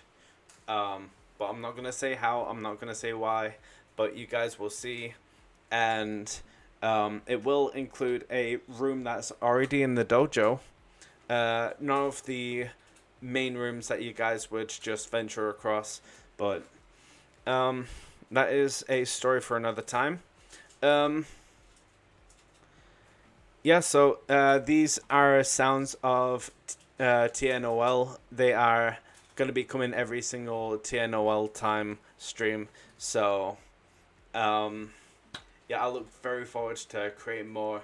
Hunt How is definitely on the list. I will be dropping these two voice monologues in different parts of the dojo, just 2 rooms, and it'll add a bit more reason to explore around the dojo, because the way I see it, I'm just picturing like people on the outside, like they're not in the clan, they're not in the gaming community, they're not in the alliance, but they know that the Nightingales of Lua are well known for their content, and they have plenty of it around the dojo. So like the way I want it, every single room will have its own content of sorts, apart from hallways, but every single room will have its content of sorts. So I look forward to that. I'm planning on doing some stuff for Halloween as well for October, so prepare for some updates from that. We've not got much to go on right now, but there is going to be content for the October times for Halloween. So there's going to be bonfire content, fireworks, Halloween. Definitely not my birthday. I'm not doing anything about my birthday. That's completely separate from the Nightingales of Lua. Alright, what is next for this? Okay, so we are going to talk about the gaming hub. Now, this is going to be something that you guys will probably want to turn your volume up for. So, if anyone hasn't heard so far, I am planning on a gaming hub. I'm looking to bring potentially to a little town called Wigan. I'm currently looking at there right now, but I hope to make it part of a actual plan to bring it to a town called Wigan. And what the gaming hub is basically a place where people in real life can get together, they can connect. What's that? What's the round thing? That's not you. Oh, I see. I knew I recognized it. Can I see a joke? Sure. How would you get a blind's cat attention?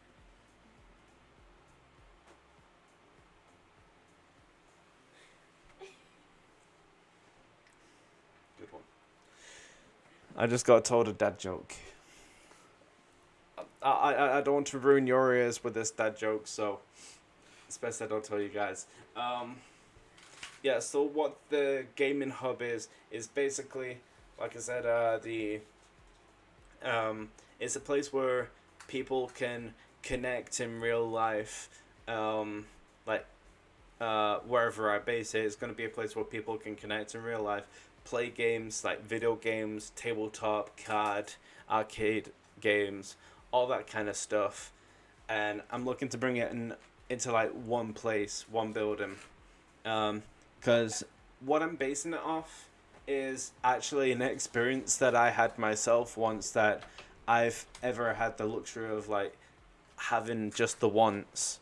And it was this time when I got invited over to someone's university, like not to be a student or anything, but like there was an event going on, and there was this room full of computers, a table, well, a few tables, a huge couch, a TV on the wall, people.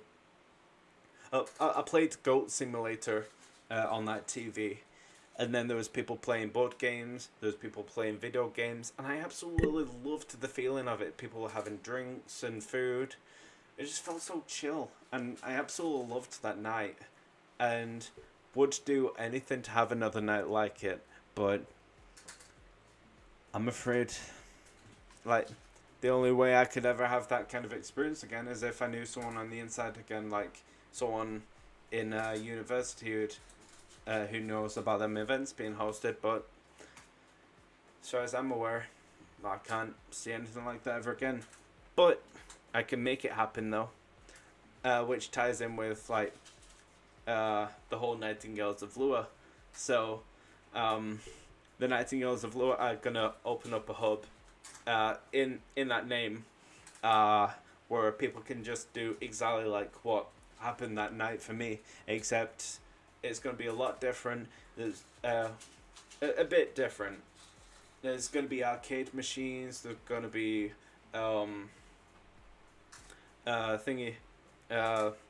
eventually every now and then there'll be stuff to give away via raffle tickets, and yeah, there'll be computer games, Xbox, PlayStation, Nintendo, card games, like I said, tabletop, and I think that's practically all of it.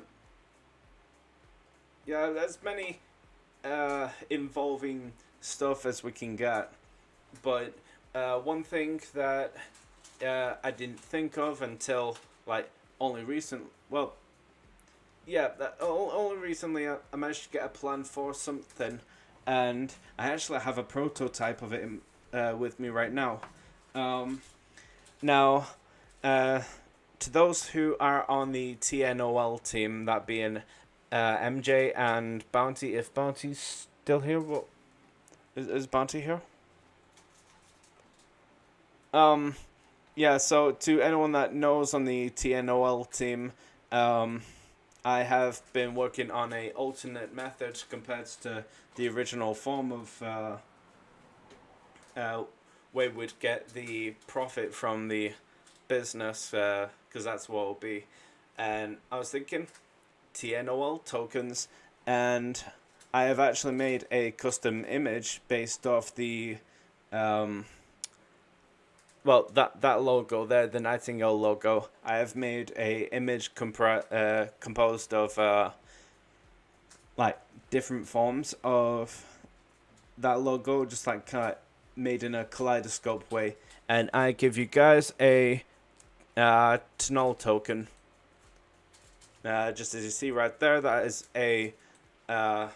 just one TNOL token. And what's so special about it is because this sheet here, this is a prototype. I will blow up for you right now. Showing you the wrong side. There we go. This is a card full of them. This is meant to resemble a punch card. Let's see here. I will put this on the screen. Boom. This will actually be a punch card eventually when the business is running. They will be worth £15 each because I worked out that's the best route to go for business survivability. On the account that we get like 2 new customers every day. And people get about 24 Nightingale tokens that will be used to redeem either access onto consoles or games, etc. And if we do a raffle or something for anything that we're giving away, it will cost you a Nightingale token. We're working on the system with the tokens, where we know how many tokens to spend for each like kind of genre. Say like board games is like 2 tokens, card games is like 1 token, video games and computer games is about 5 tokens. So yeah, we're still working on a system for that, but I couldn't upload the back image, but like this is the what's supposed to be the back of the sheet. There will be this sized, if not a tiny bit bigger and a bit more organized, like on my part, because I had to like staple through these. I'll be getting them done on actual punch cards though, when the business is up. But in the Nightingale Hub, this will bring together people in real life. They'll have a great time, just like making new friends, making awesome gaming memories and such.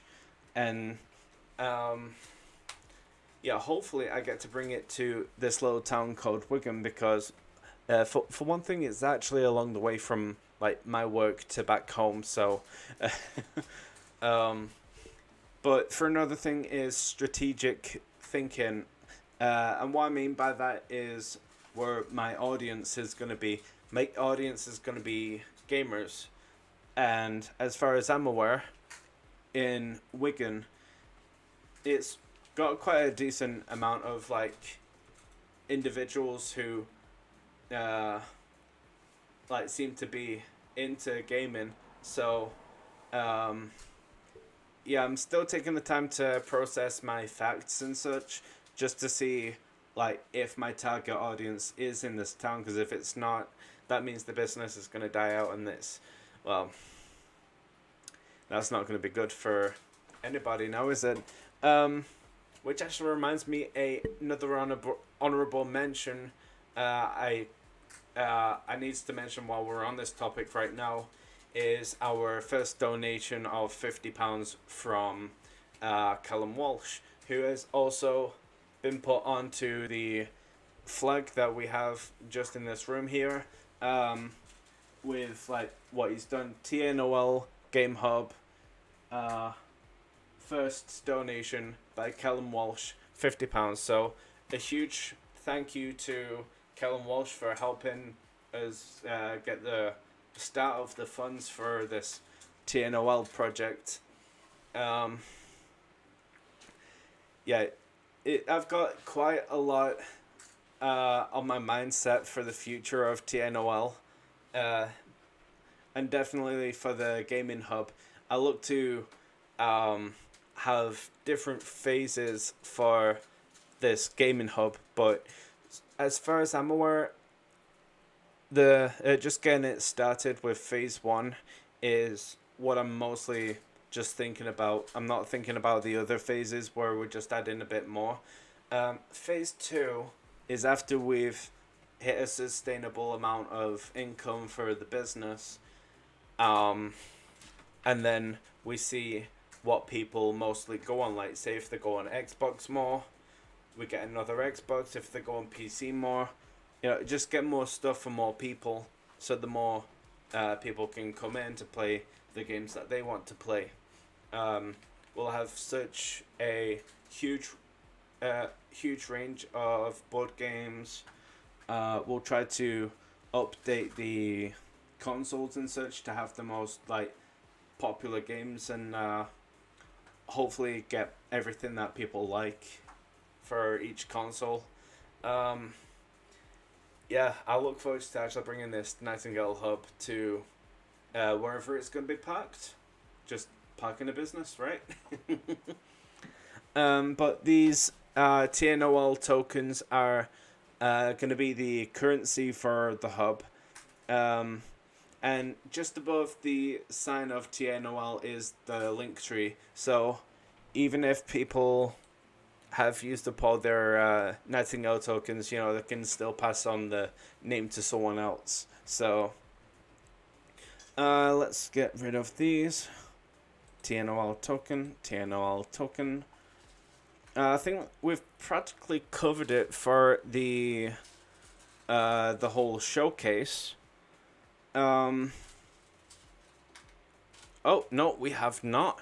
There is just one last thing that I'm going to show you guys.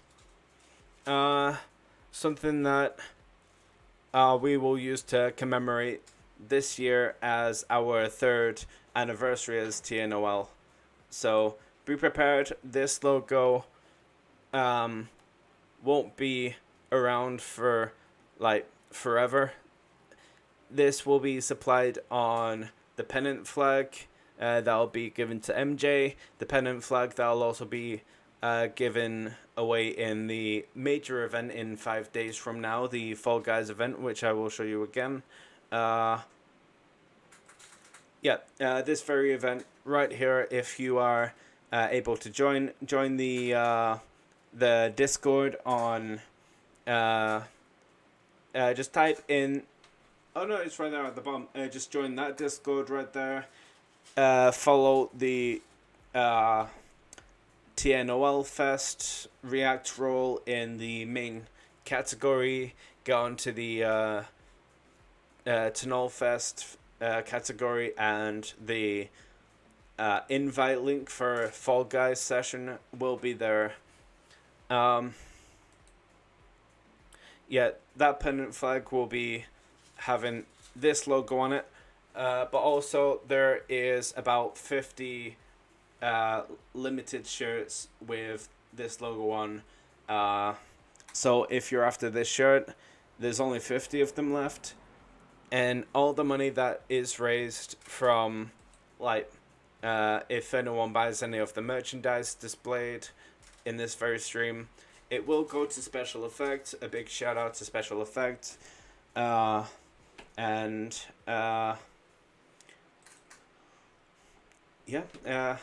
This is the Nightingales of Lua 3 years logo. Enjoy. Boom! We've got everything that's happened within this year all in one logo. So we've got the 4 hierarchies: the Waking Nightingale, Void-Blooded, Lunar Light, and Nightingale of Lua. On the main crest, we've got a nasty little boy just up there. We've got VoidKid with his Hall of Ascension. On the left, we've got inside the crest, we've got on the top left the colors of TNOL. We've got Become Player for when people supported me in that stream from this very community. We've got Special Effects. We've also got the TNOL team logo as well. We've got the Kuaka Cove just on the right side of the Hall of Ascension image. That also bears the a example of a tome for Hall of Ascension. We've also got the original Nightingale logo stashed in with it all, and this is actually going to be fitted on to, like I said, the pennant flags. But let me show you guys. TNOL up. I'm just gonna squeeze this down a little bit. and show you guys a little something. The logo of the Discord, the gaming community Discord and the clan Discord will be changed to the 3 years logo as well. Let's go on here. I will now unhide this very limited unisex t-shirt. So now everyone can buy one of these if you want to buy one of these. Completely up to you if you want them. So you got this on the main chest here.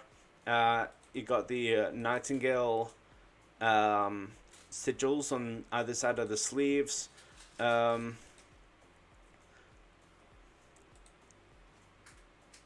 Looking very snazzy. We do have something on the back. Let's see. Ooh, we have one of those on the back too. We have the TNOL shorter title logo.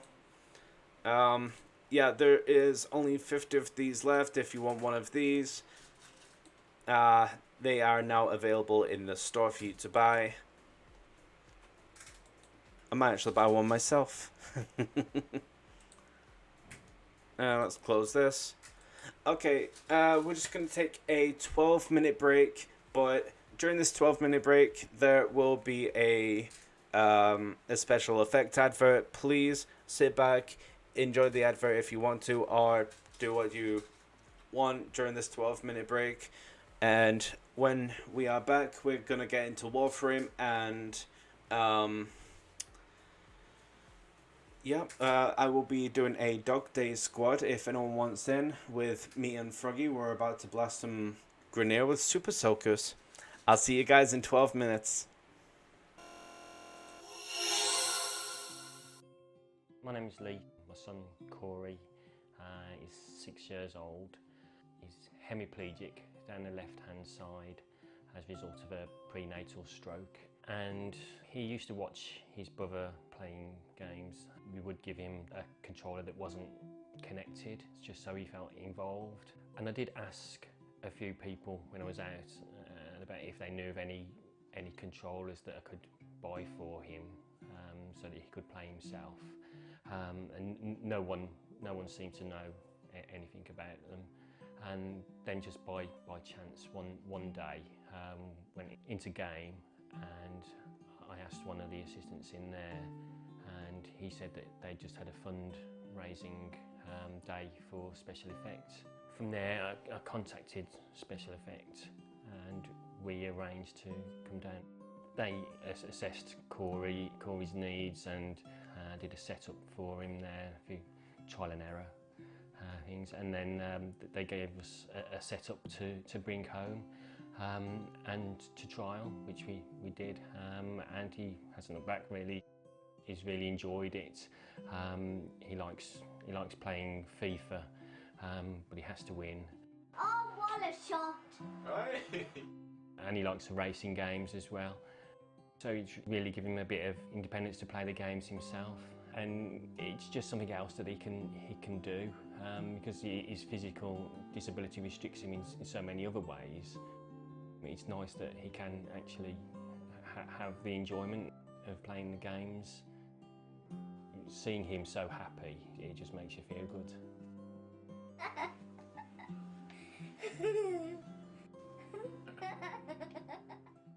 Hello, Special Effects.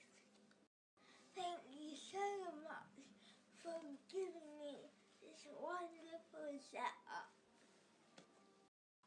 Oh, before you came, I've always wanted to compete with my brother because we're a competitive family, but I couldn't. But now I can win and beat him.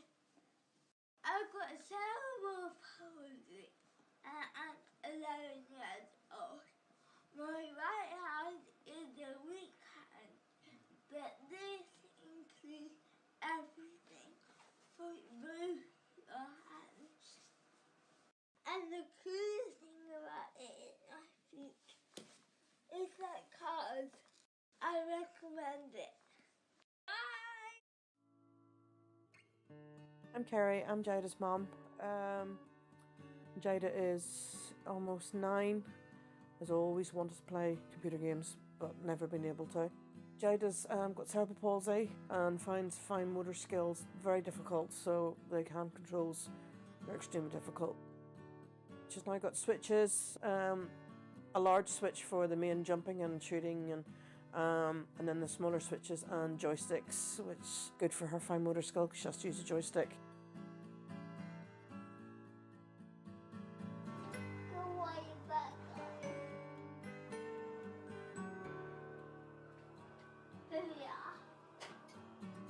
Once Jada got the equipment, that was her off, and her words were, "I'm now a gamer," and she's been playing it and having a time of her life.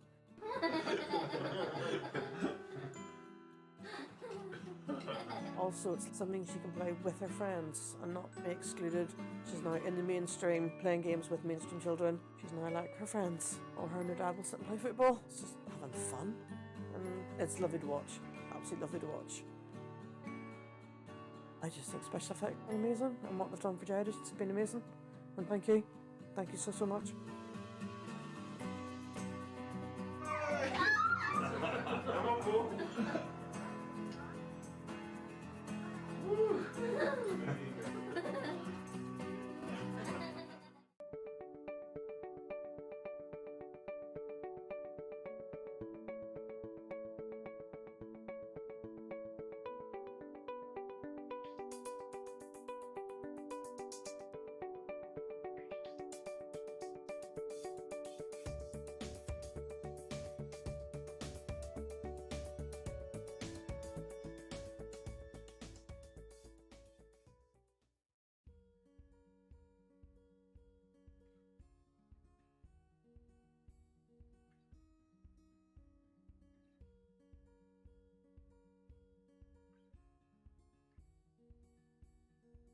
David's my robot. He was helping me with school when I couldn't go. So my teachers put him on my desk, and then I could put my hand up on David and he would light up, and then I could unmute myself and say the question.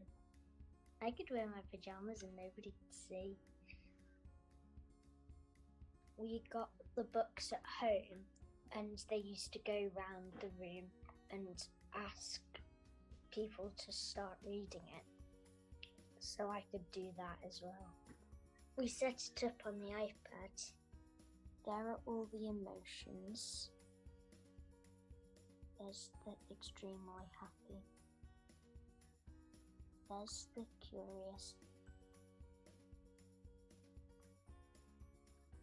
So we'd play a board game or something, and then I'd roll the dice at home and say the number that I rolled, and then they'd move me on the board.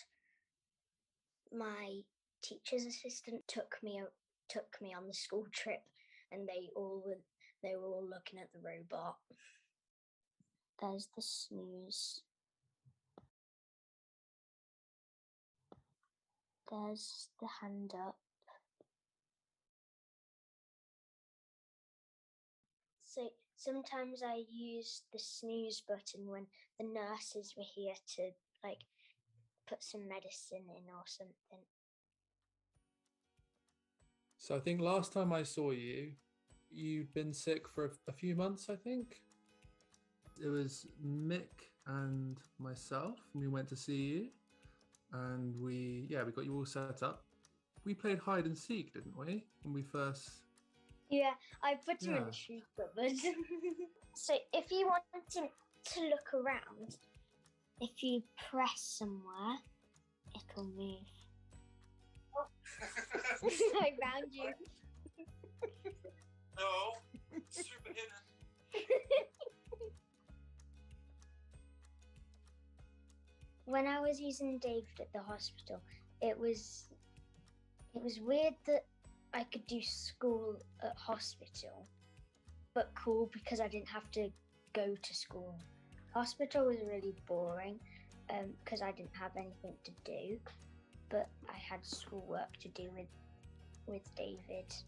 We did the games in the Friday afternoon.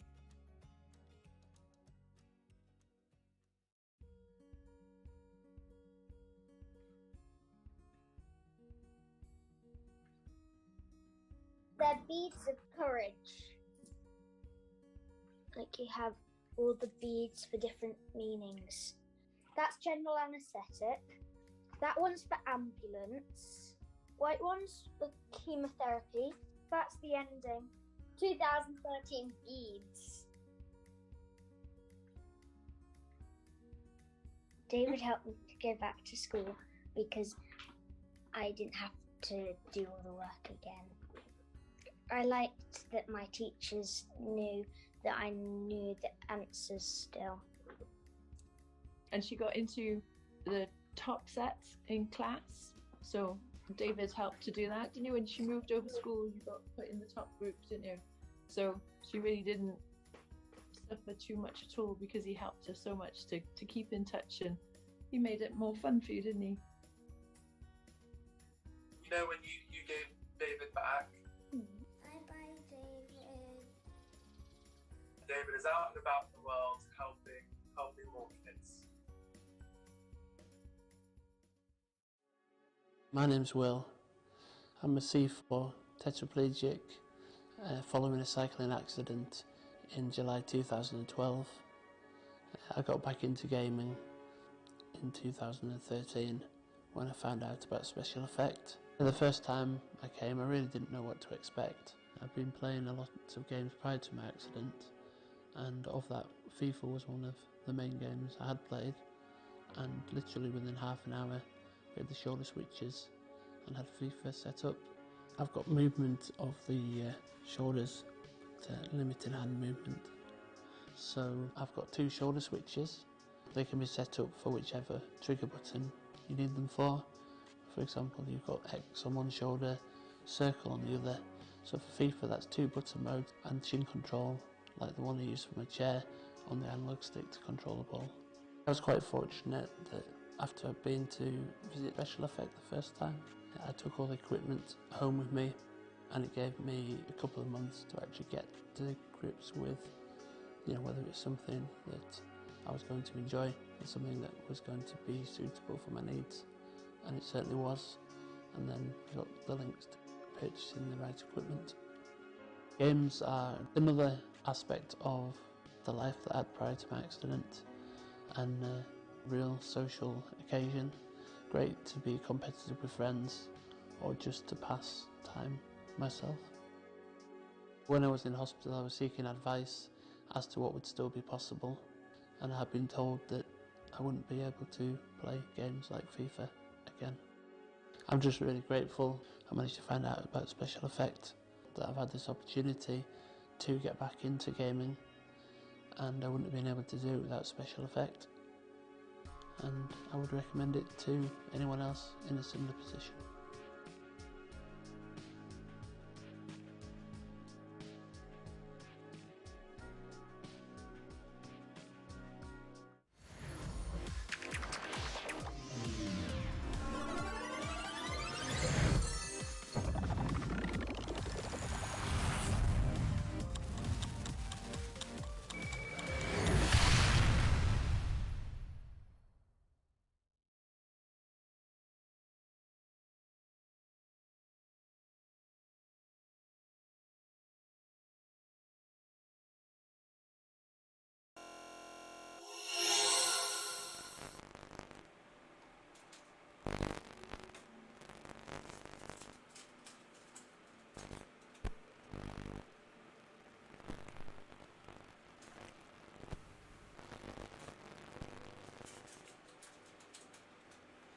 Welcome back into the stream, guys.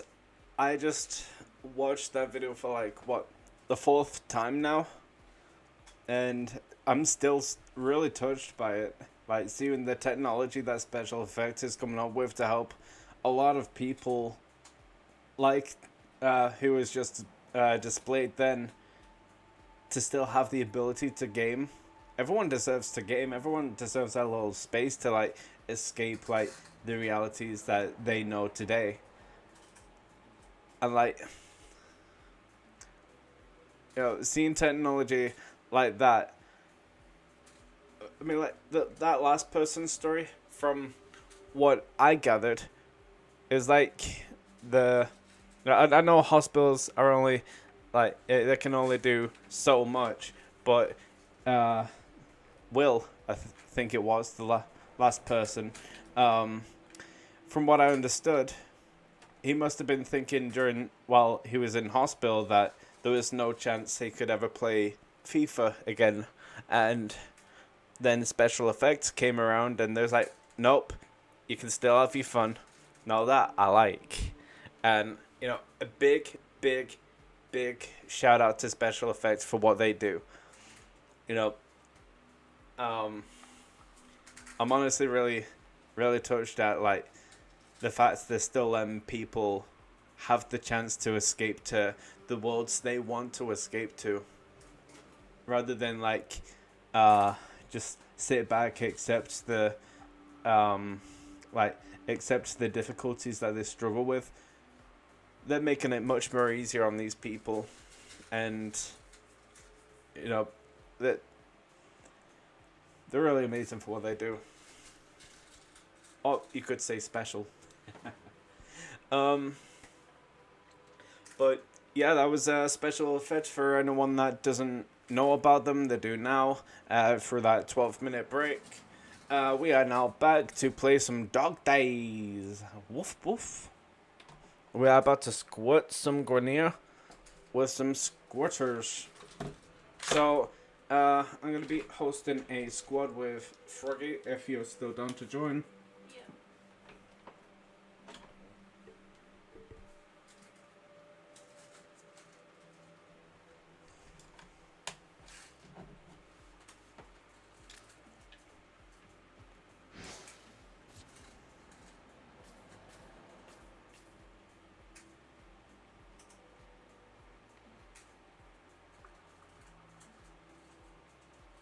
Ah, mad.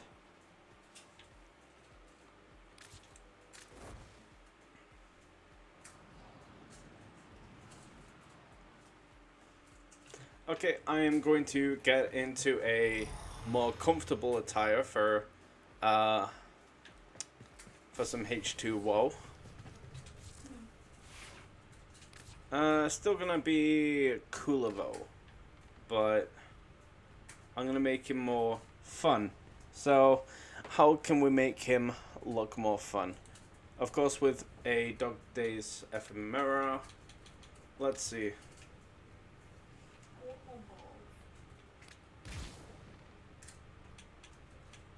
I'm praying for mine. I'm praying for mine.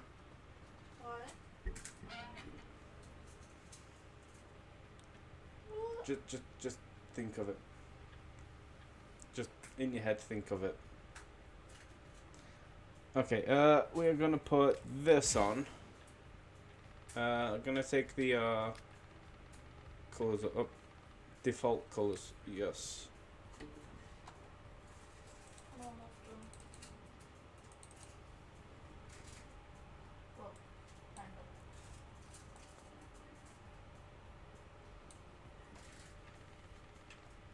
Okay, I'm gonna switch this to a nice floaty looking armband. Oh, let's see. Hey, can I tell you something? Sure.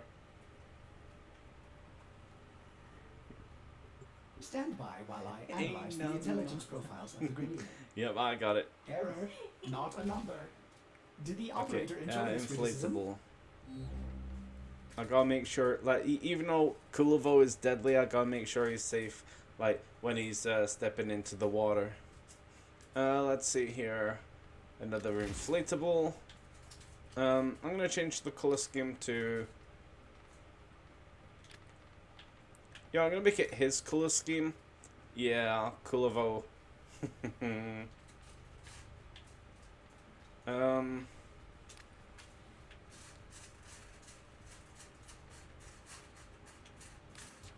I'm gonna change that to that. Oh, wait, no, what am I doing? I wasn't even focusing on that. Taking the baneful blades off because we don't want anyone's, oh, what are they called? The donut things. Swim rings, the little orange ring things. What are they called? Those the inflatable rings. Do they actually have a name for them? Like a proper name for them? Like some sort of like long scientific name or something like that? Huh. Swimming hoops. That's what they are now. They're swimming hoops. Yeah, we don't want anyone to. Them swords are gonna hurt somebody in the dog days. Yeah, I'm gonna get this for a huge water tank.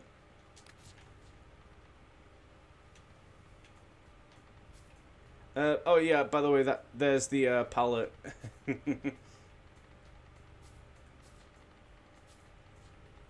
Let's fill it with some water. Fill it with like a watery effect.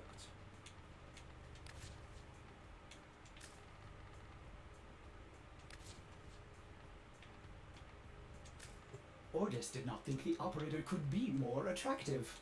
Wrong Thanks, again, Ordis. Ordis.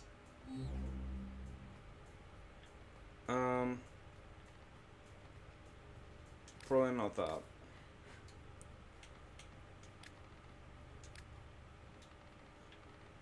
Go back to the attachments and turn the inflatables into a nice orange. Yeah, there we go. There we go. He looks about ready. And he has water in his tank, so he's always got no, I need to swap to a different weapon. Probably gonna put the Chakra on. Yeah, I'll put the Chakra on. Kuva Chakra, because now we can do it with that. Kuva Chakra.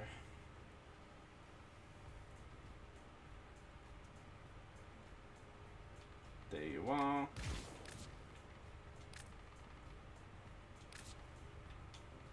There you are.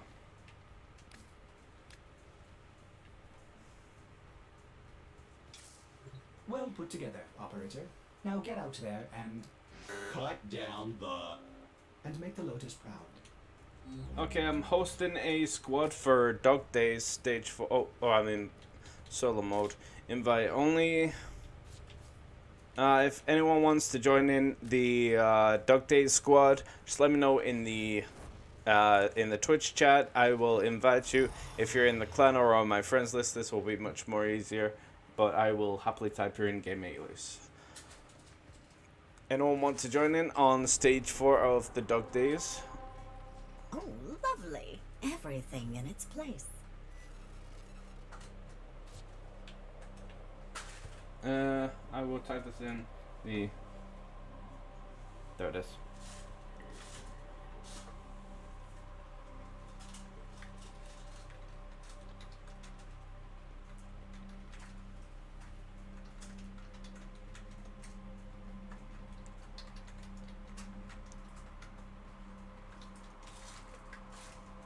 There we go.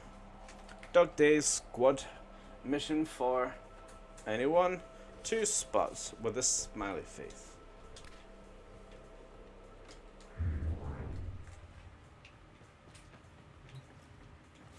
Gemini wave. Shall we? We shall. We shall.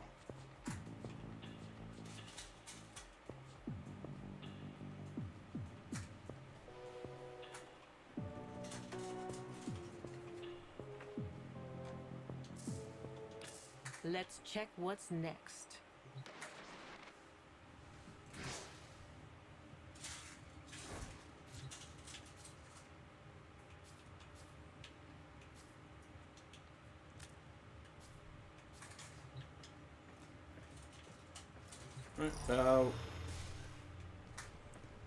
Yeah, no worries. I will see you in the next stream, MJ. Once again, a big congratulations to you for conquering the Everest base camp. You will definitely have a huge, well, not a huge flag, but I'm just saying a huge reward of a flag. Well deserved. Nikana, Cybaris, and Ranka. Can I get that? Yeah. Sweet. Master rank points, yay!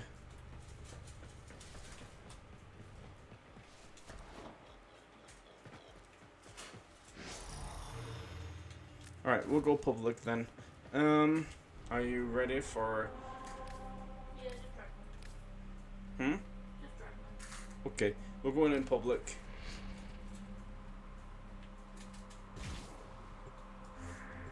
In my defense, if anyone says I was told to drag her.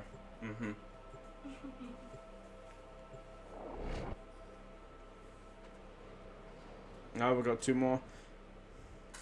We got Shimmer Games and Froderick. Let's go! Fix the gas leak, whatever. Don't bother me with details. Right. You got this. Where's the blobs? Where's the blobs? I want a blob. I want a blob. What's the blob? Where's the lob blobs? Want a lob blob?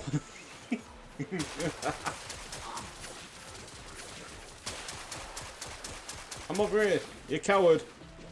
You're afraid to get wet. Come on. Come on. Come on. Kill. Kill. Kill. Kill. Ah, I got soaked. No, you avenged me. I literally died because of that person. Thanks. Alright, I want a lob lob. Where's my lob lob? Where's my lob lob? I want a lob lob. So give me a lob lob. I don't see lob lobs.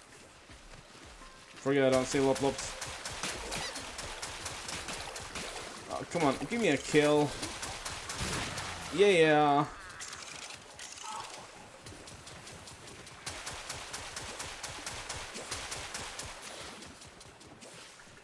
Oh, that was a high jump.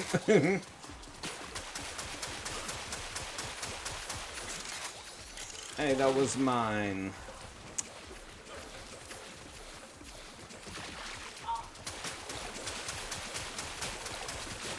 I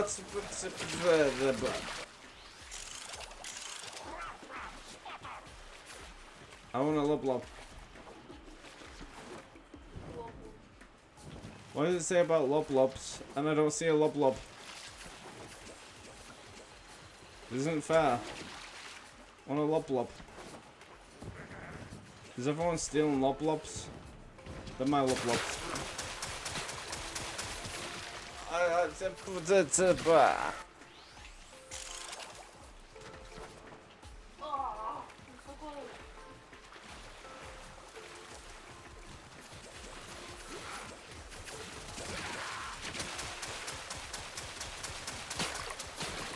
Oh, come on, I almost had you.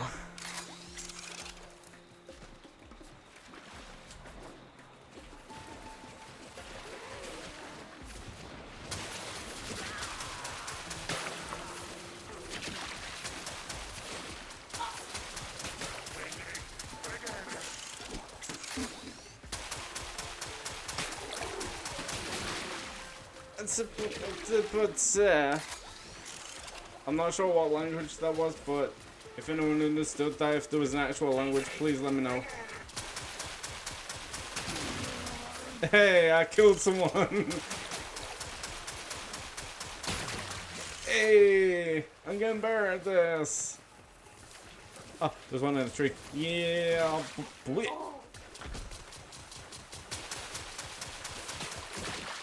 oh, I got squited. There's still no lob lobs. I mentioned about lob lobs and there's no lob lobs. Oh no, no, no, no, Garish, I hate Garish. Garish, stop chasing me. I'm sorry, Garish. Garish.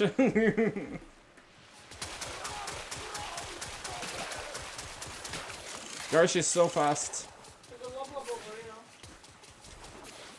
Oh, I found a lob lob. I'm fine, I'm fine. Oh, I almost killed Garish. I hate Garish.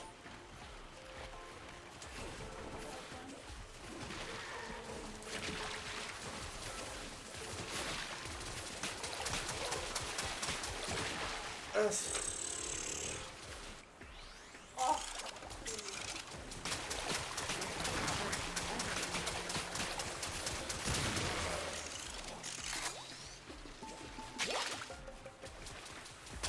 was that your kill?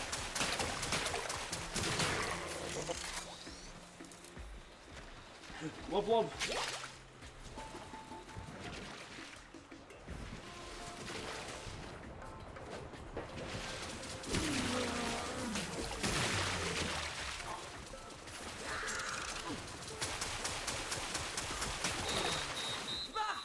Hey. So you won this one. Best out of how many have? Let's do it again, meat sucks! Hey! How many deaths? Ooh. Hmm? They kept killing me? So how many in a cat post did I get? I got 60. GG. Going again? Yeah. If I drag you, I drag them. No, that's not good on me. Do I have any Italians?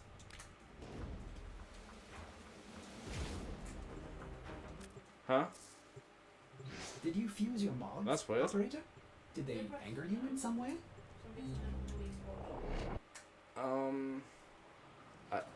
I didn't press start mission.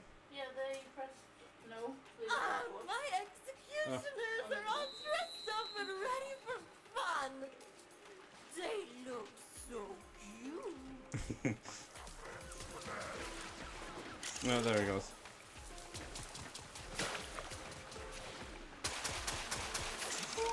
I'm just shooting at nothing apparently. Haha, take my wrath.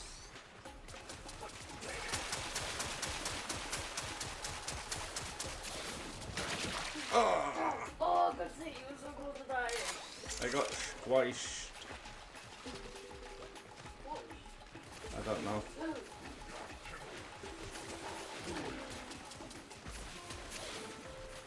Who's firing at me?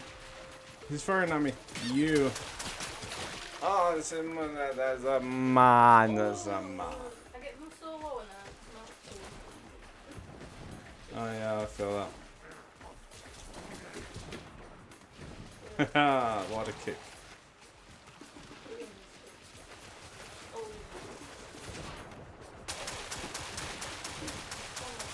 Haha, down with you. Up, down with me. Come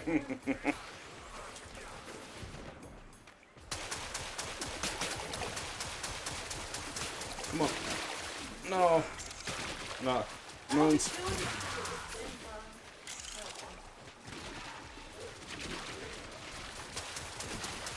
Oh no, it's Garsh. Yeah, no. Oh no, they're all coming from. Oh, great. Yeah.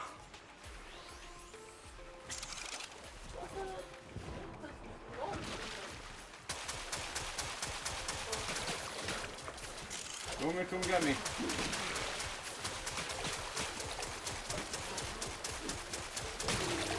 Haha.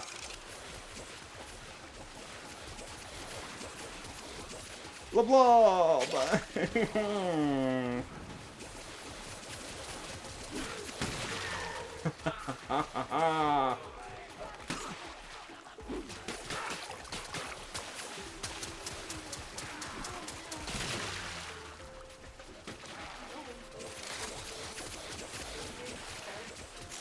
Yeah, I hate Garish.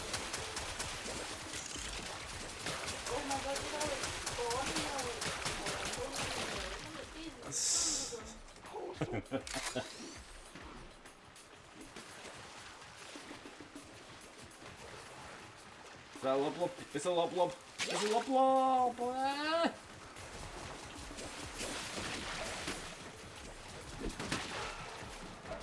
Just take the lob already. Oh, Garish. I swear, I'm gonna like make a petition to actually remove Garish from the game.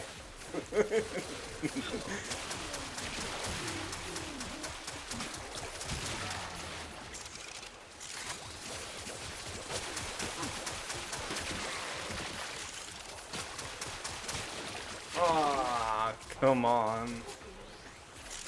I hate Garish. Alright, I'm actually gonna like run a petition to like remove Garish from the actual game. Garish is a bully. Garish is a bully. I know that wasn't Garish that killed me then, but Garish is a bully still.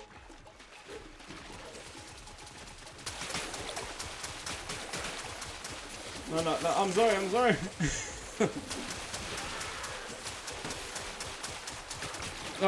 Garish. Ah.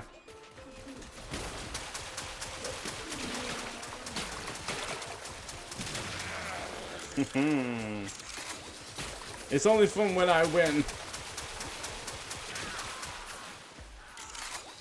That was my kill.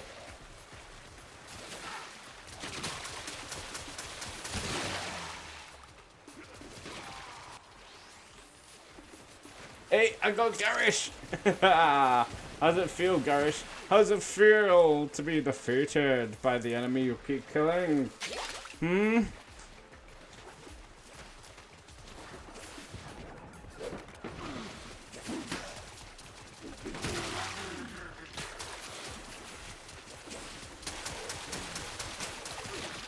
I almost got So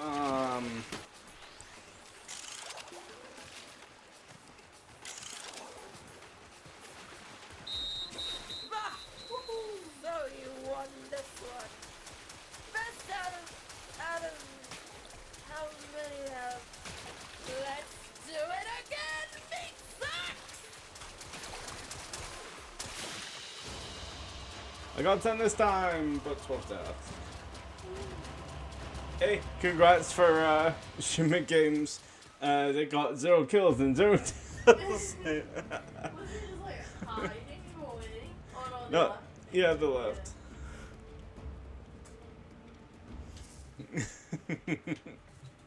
Alright, I'm gonna head over to Cetus. Let's get some beach balls. I'm pretty sure they just left. Woo. Alright, Nakak.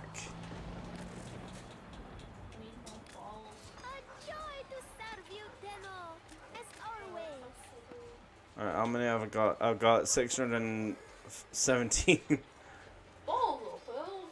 pills. Balls. Come on, you only get one more. No tacos for the 67.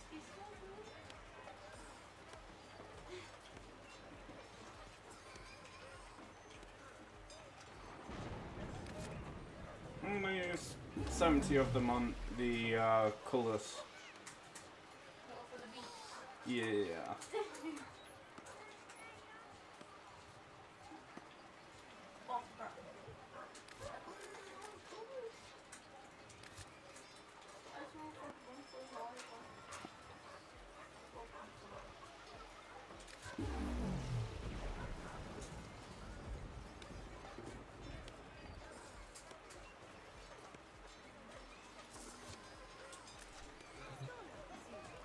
Okay. Alright,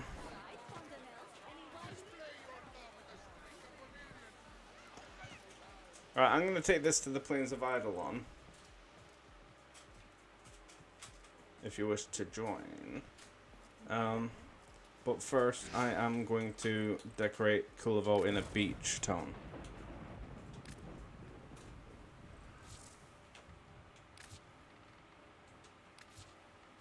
Do you know this has took me like months to do?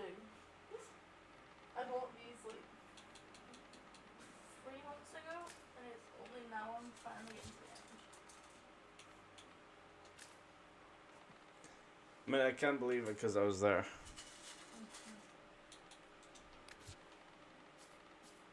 Let's see.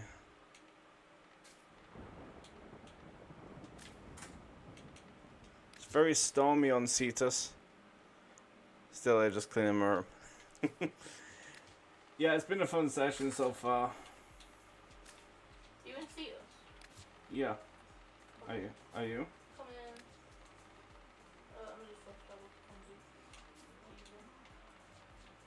Gonna give it another tropical color. Give it like a tropical green.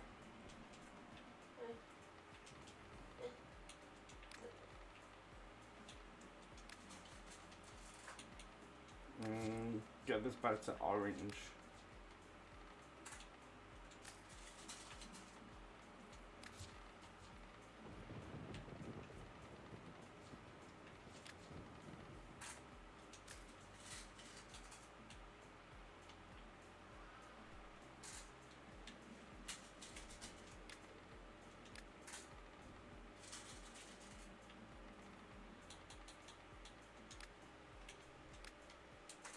Perfect.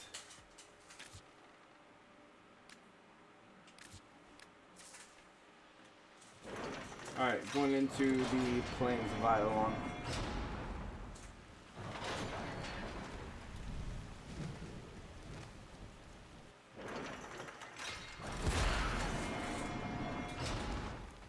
Alright, options. Well, first thing, we are going to spend a day fishing.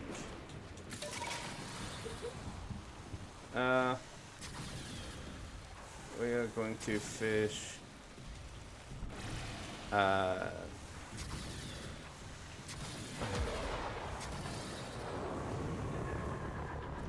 animal to rescue.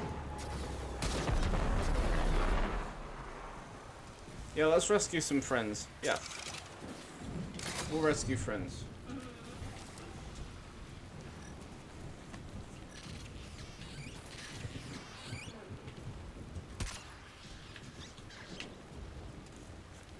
Two quackers on the run.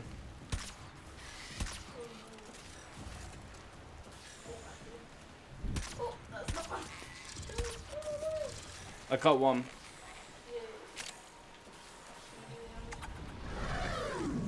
Yeah, nice on the map. As you have the tranquilizer. Nature's janitor.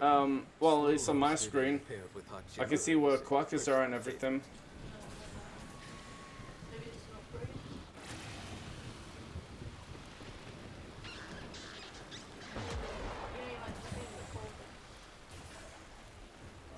Yeah, that might be what it is. Alright, I hear quackers somewhere. Alright, quacker.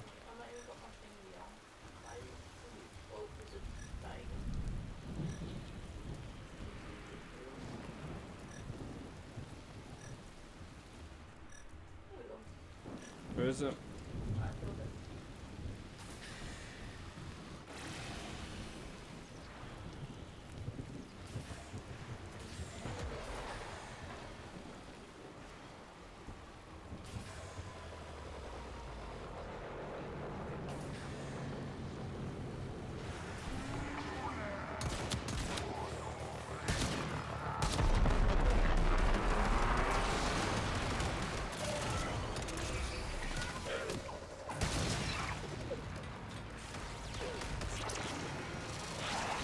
Bye-bye.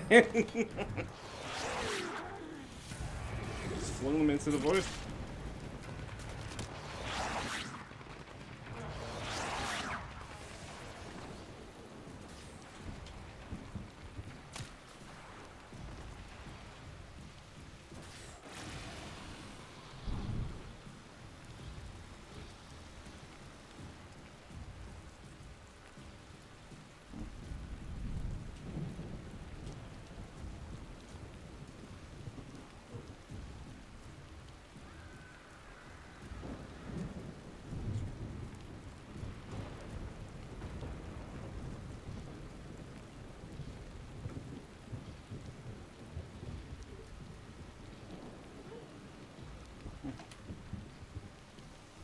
So I saw something.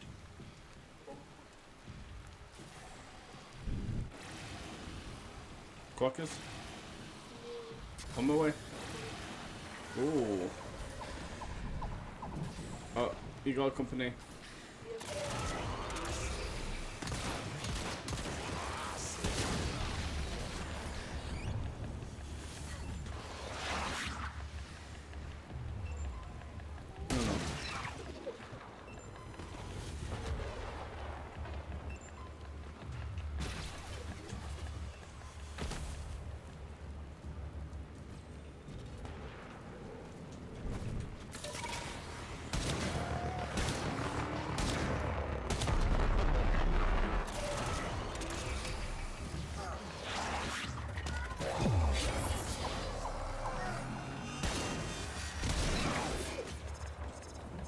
Did I do it?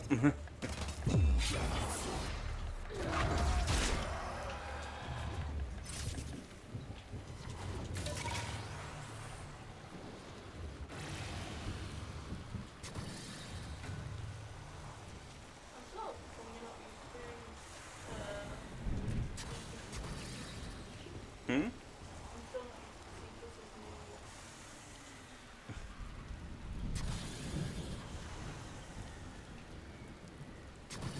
Alright, I see a dragon down there. I might want to take that out before we continue.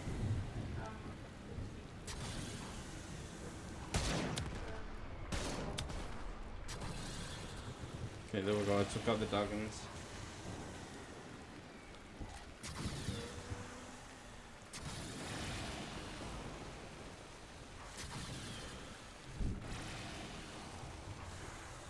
I'm not leaving. I'm just leaving.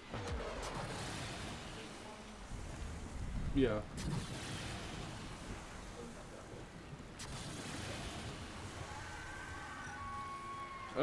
Who? We're on public. Yeah, I forgot about that.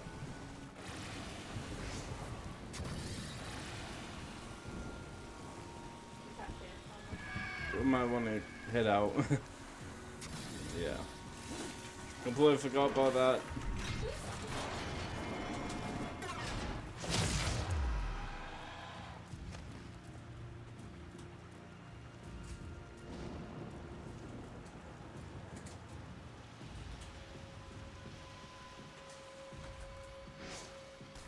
I'll meet you in space.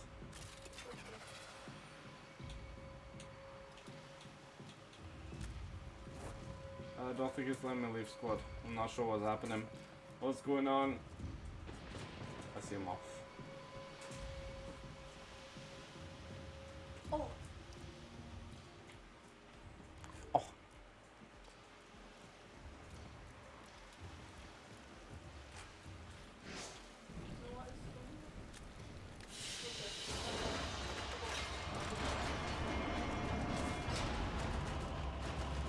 There we go. I'm out.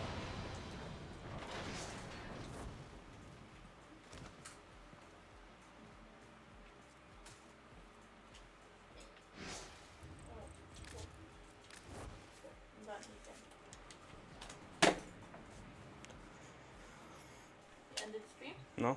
Oh. No. Usually take responsibility during stream. There you are. Invite.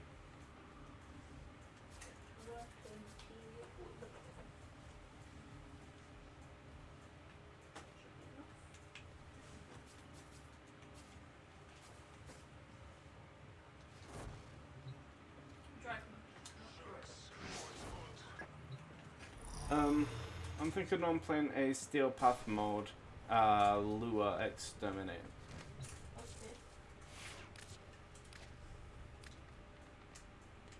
Let's change over to Phalanx.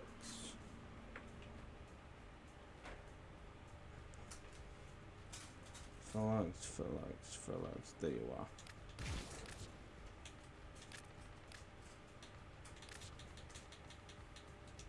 Yeah, it's already ready. Yeah.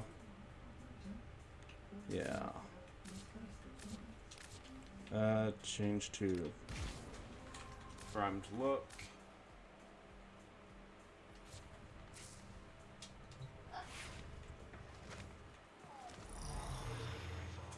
Okay,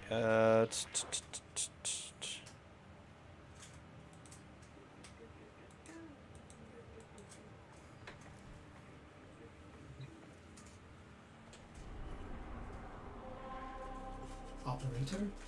Or just wonders, what are you thinking about? Ready for Steel Path Lure? Alright, after we've done with Steel Path Exterminate, we are going to shut down the stream for tonight, and then I can get work on posting some stuff on the Instagram and the socials and such. Okay. You sure you don't want to get prepared? Fair enough. I'm told. I'm told.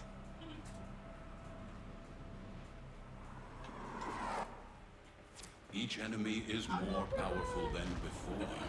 Only with Your true loss. mastery of the TNOL arsenal will you succeed. My intel suggests there are rich enemy supply caches in the area, but I am unable to pinpoint their exact location. Search them out if you are willing to shoulder the added risk.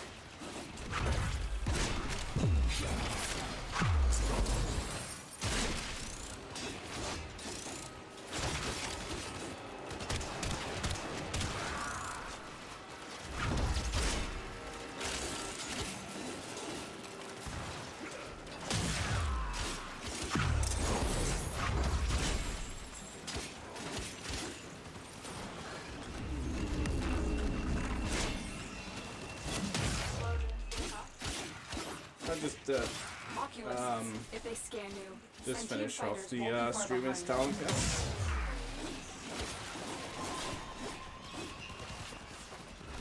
They know you're here.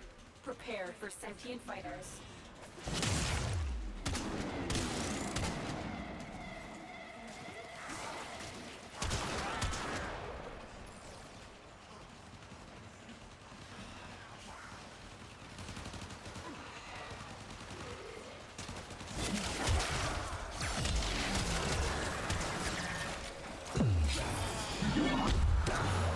Oh, you've got that power? Well, I've got this power.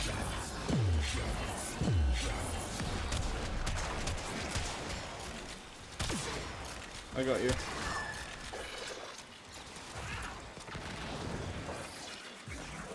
Oh, that's it.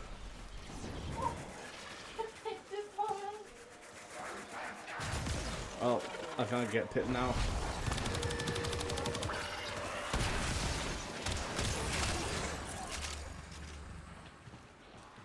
Oh, looks like that's the sentience done with. Now we just go wait for the acolytes.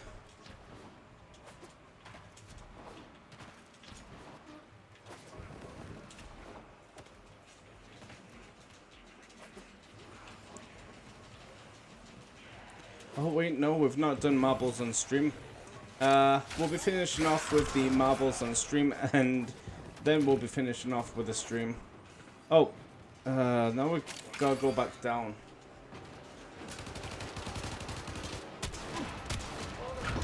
Stay focused. There's a heavy unit approaching.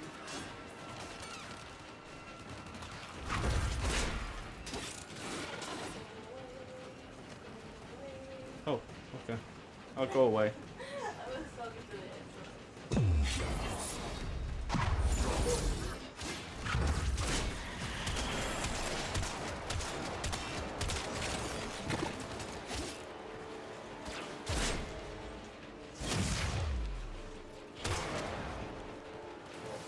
Come on.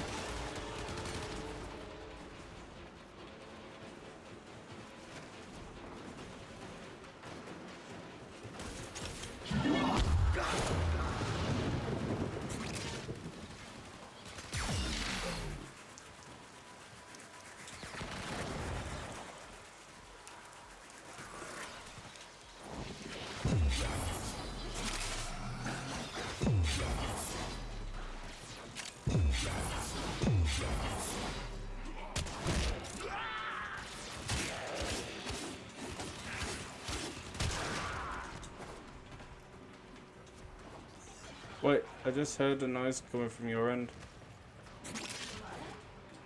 Yeah.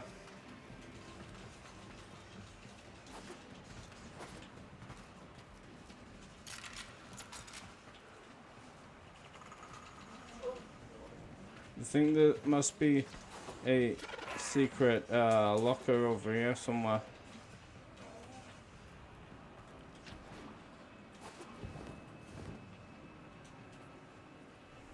Think you can help me find it?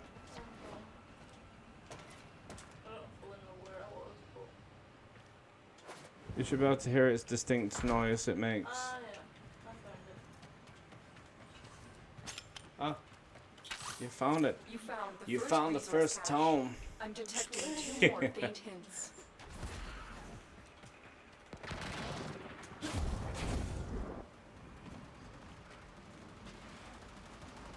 What, you thought I was going to play Warframe and not have some parts where VoidKid just turns up? This looks like it might be an acolyte. Prepare.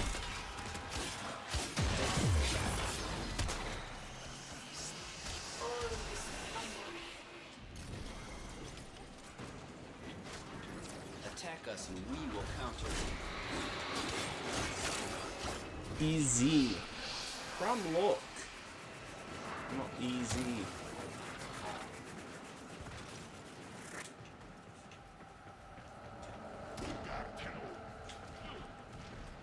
This way. This actually. It's a glowing man. A glowing man. Oh. Oh yeah, these guys.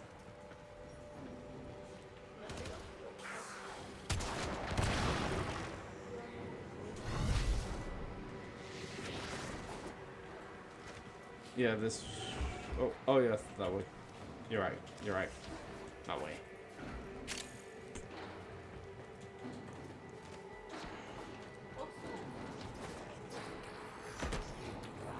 Stay focused. There's a heavy unit approaching. You're still Nice in the assassination. clear. No detection from enemy sensors. All yours. Now that's what I call a duo.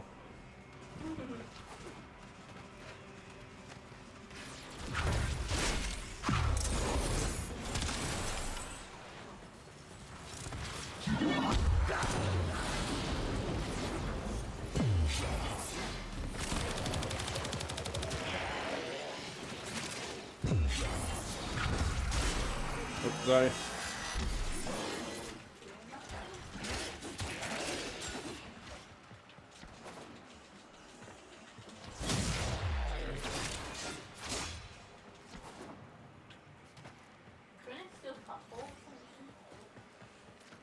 Yeah, nothing changes about the map except the levels of the enemies.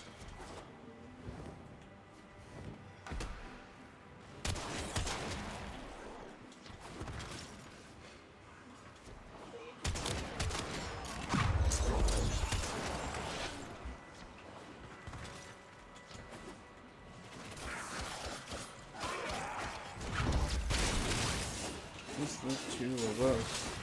We can make it if we try, just the three of us. I kind of just stopped thinking about that song if, like, you know, he just kept singing about, like, more of them. Olive Ascension if you want to do it. Okay, it's easy though. You sure? Hmm? Right, over here. Don't step on the glowy thing just yet. Right, so basically what you want to do is either go to the right hand door. Oh, sounds like there's an Eximus in the back. Oh, fire Eximus.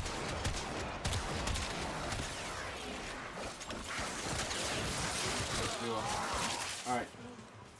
Follow me. Follow me. Ready? Through this door.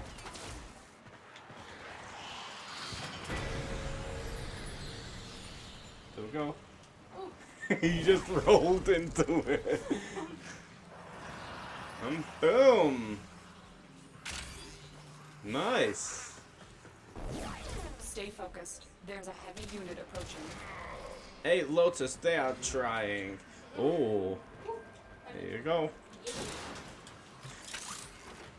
You can press the button. Second catch. My readings indicate one more.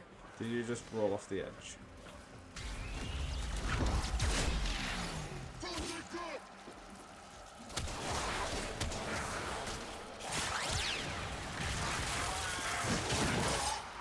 waiting for him to come up with the Parazon attack. I was just waiting for an enemy to come up with the Parazon attack.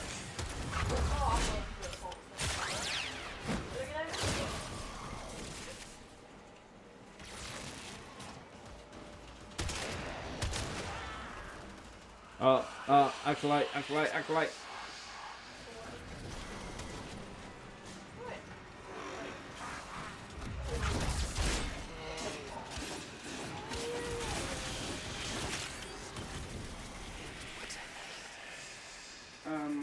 If it makes any difference, your first cut on them lasted so long that it allowed me to like open up that scar that you made for them, and because of you they died. So you couldn't.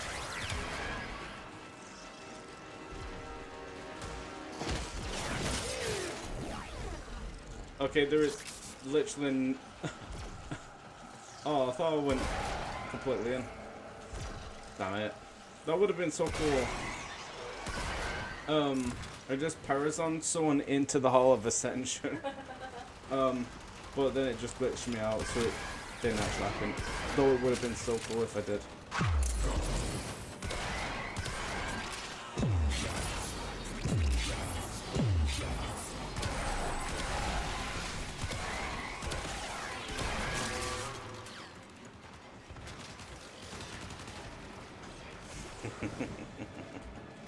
This is going so good. Now how do I find my way to you? There we go.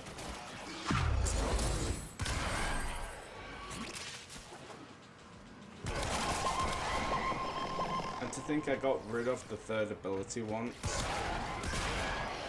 Basically, as long as others are casted by the same one, like in a row, any damage you do to one target does to the affected targets with the spell. So I can do like 3,000 damage to one person, and anything else affected by Kulivo's third ability gets 3,000 damage too.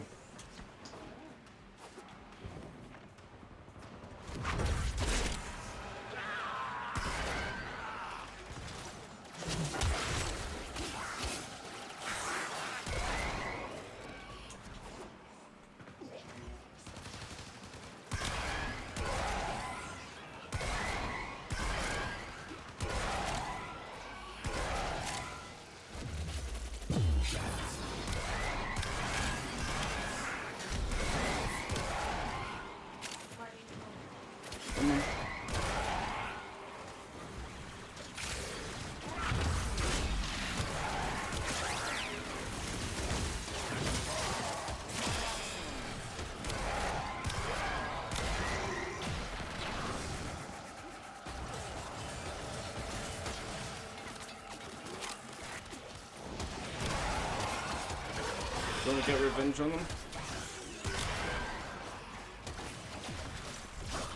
You have broken their ranks and they are on Go on, get your revenge. Another successful mission.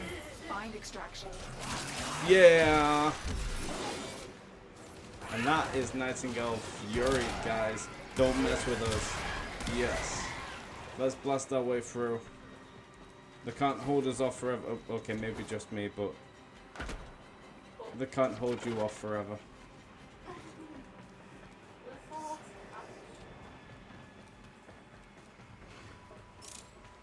Yeah, it's fine, we don't really need it.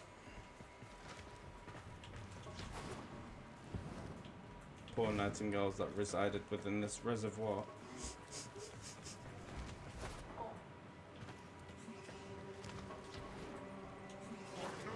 You got blocked.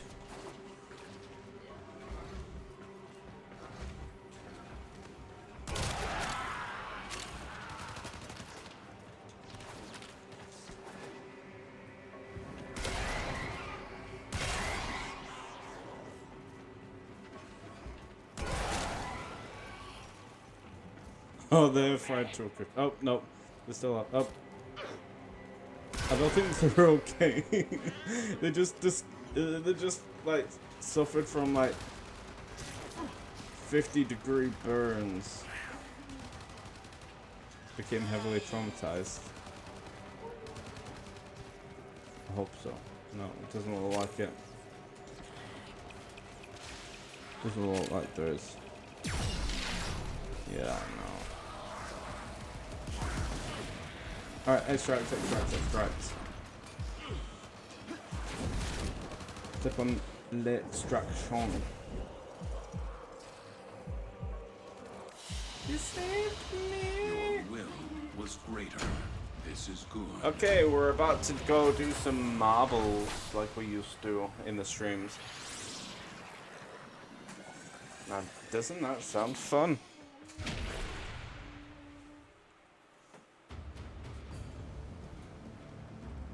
I'm not joking, yeah, I can still make that song. Literally, is now somebody we used to know because he never made another song. Mm-hmm. Also, where's the green so much brighter than the rest? I think it's like I don't think the batteries are good in this thing. Try the finger. The batteries in there. Oh, need them from gaming? Yeah, but see if it's batteries. Yeah. We'll buy new batteries. Okay, so this is practically it with Warframe for now, so we will close off with Warframe. Oh, it's disappeared. Oh no. Oh no.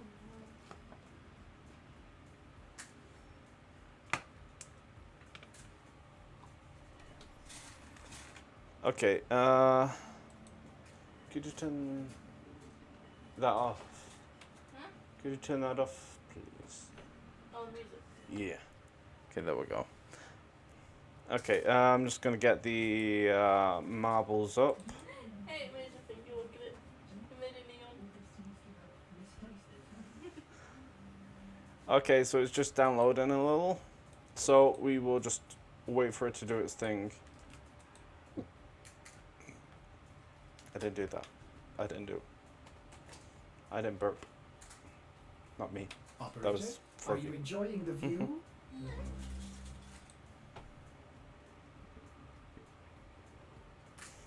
Alright, it's just updated now. It shouldn't take long.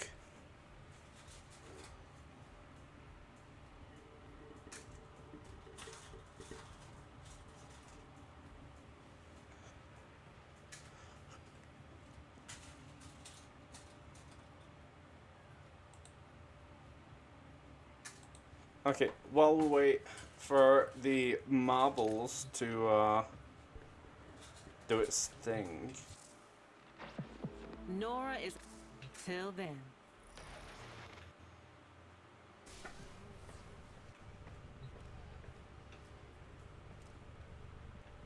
Okay, the game's starting to glitch out. It's probably best I quit Warframe when I do. Seems like the connection's going.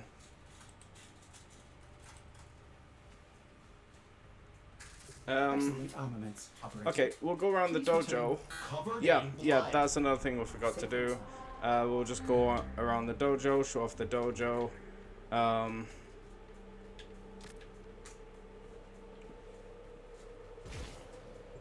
dragging you. Yeah, I'll show off the dojo and everything. Show you how things look now and then compared to how it looked back then.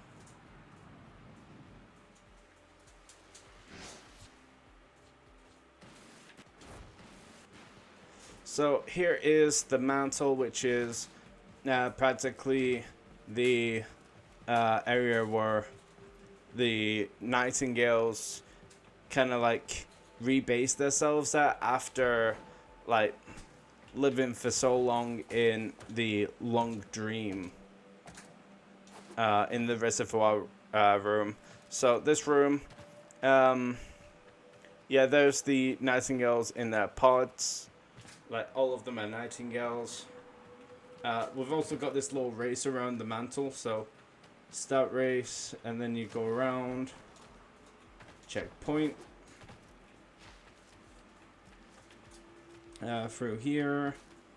through here.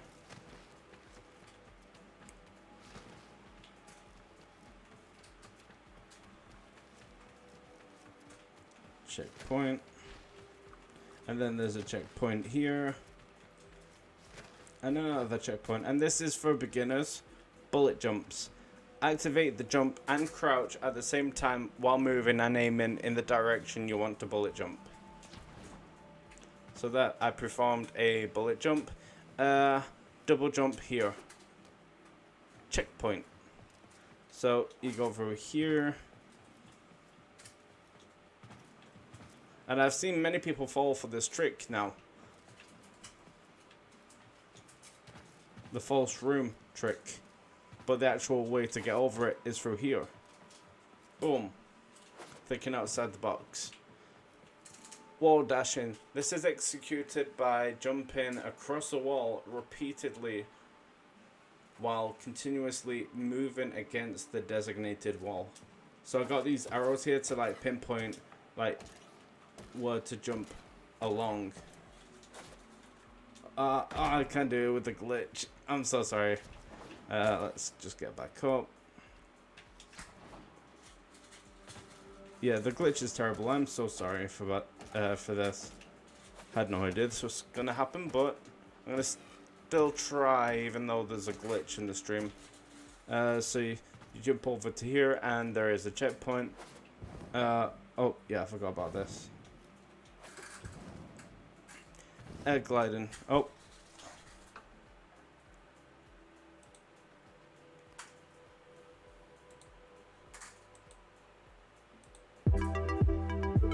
Well, looks like Marbles is working. Marbles is on. I'm about to get the session up soon.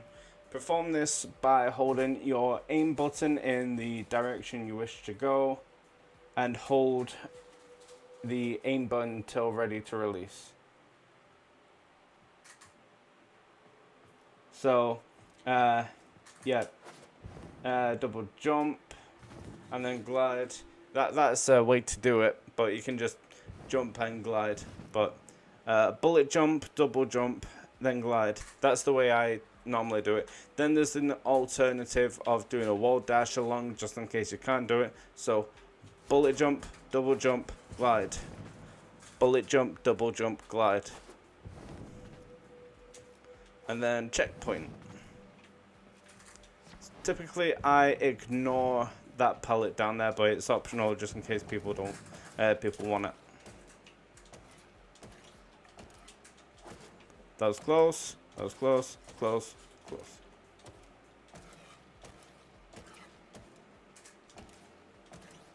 And then eventually you'll want to wall dash upwards.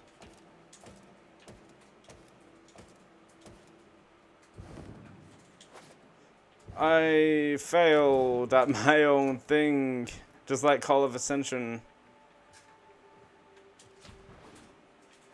But if you learn parkour well enough through doing this kind of obstacle course, you'll learn to like maneuver around it.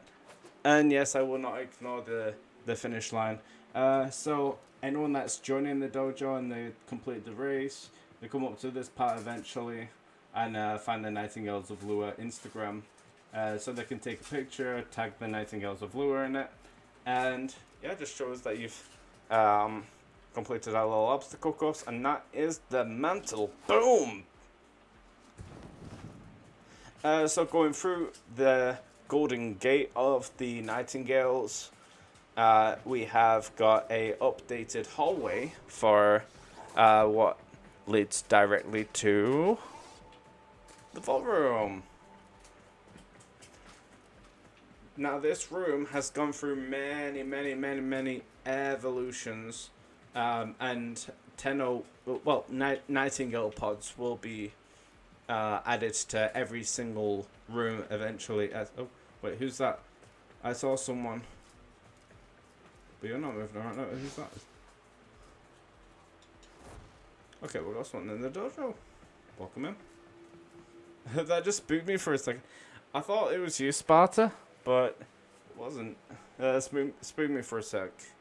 Yeah, this room, ever since the start of this dojo, I mean, this used to be the spawn room at one point, but this has gone through so many evolutions in its time. It's always gone through updates, but now it's in a more comfortable, theme, that being our theme, Lua. And through here, this has been like this ever since it's gone through a few evolutions. I can't pass here without forgetting to show off cut free of the dragon. And of course that is the name of that dragon itself is a reference to its creator, Cut Free Dragon, who made this really amazing little dragon. Guarding, I'm assuming, either a pearl or an egg. Maybe an egg? Hey, maybe it's related to the nasty little boy. Nasty little boy. Can we get a nasty little boy? Nasty little boys in chats, guys. Nasty little boy. Yeah, I can go by it without showing off that. Then we've got the Hierarchy Wars, which is something that I've not focused on heavily yet, but something that I could do. Then we've just got the courtyard. Just remembered a room in here that I've just finally finished completely in terms of resources. I think it's completely finished in a way. Forgive me if it's not. But that would be the Crimson Branch, which we should probably make a teleport towards. Not really had much of an update with decorations over here, but I will. This side's going to be all Corpus, but this side's all Grenier. I remember showing someone about the decoration here.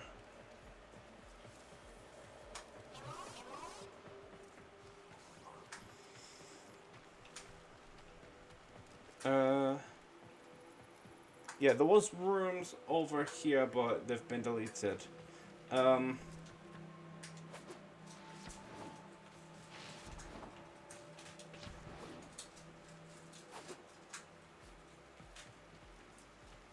Okay, I'm gonna continue with the dojo tour in about 5 minutes. I just need to take a quick break. Actually, we'll take a 12-minute break again. I will see you guys in 12 minutes. I will play the special effects advertisement again. And I will see you guys, like I said, in 12 minutes. My name is Lee. My son Corey is 6 years old. He's hemiplegic down the left-hand side as a result of a prenatal stroke. And he used to watch his brother playing games. We would give him a controller that wasn't connected, just so he felt involved. And I did ask a few people when I was out about if they knew of any controllers that I could buy for him so that he could play himself. And no one seemed to know anything about them. And then just by chance one day went into game, and I asked one of the assistants in there, and he said that they just had a fundraising day for special effects.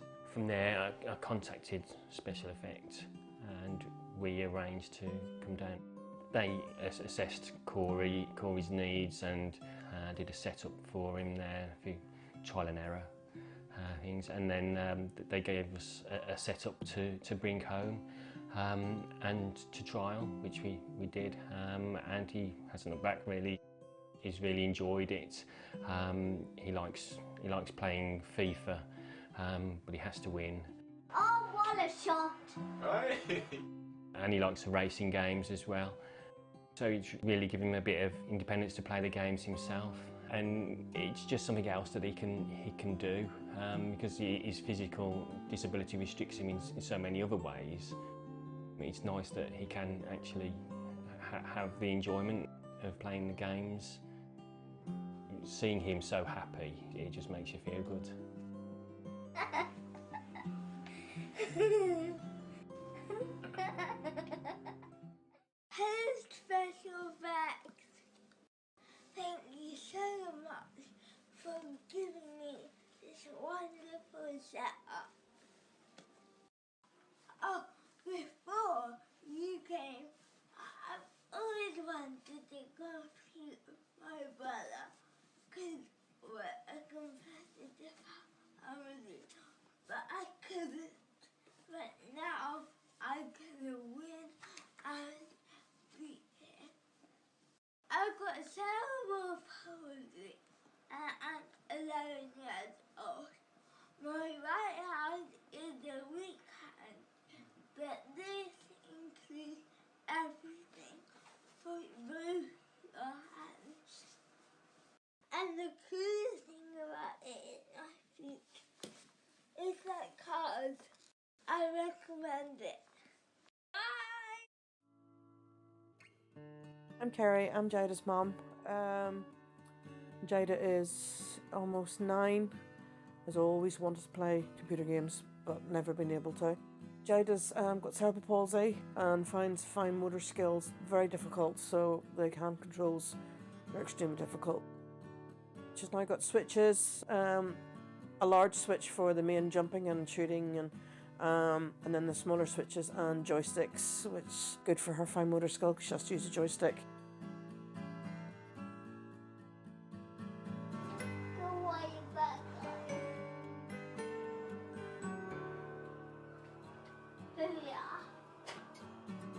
Once Jada got the equipment, that was her off, and her words were, "I'm now a gamer," and she's been playing it and having a time of her life.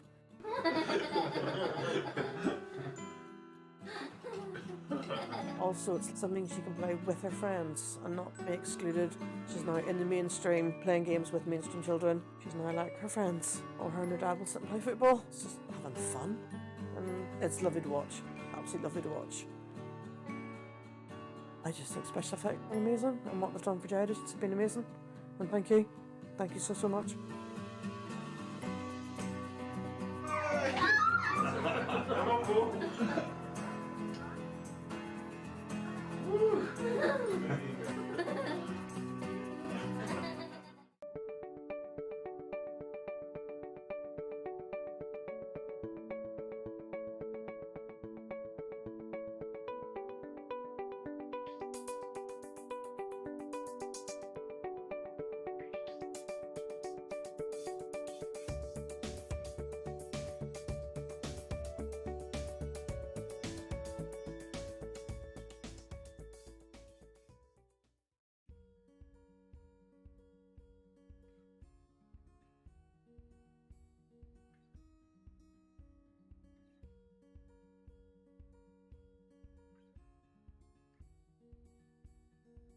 David's my robot.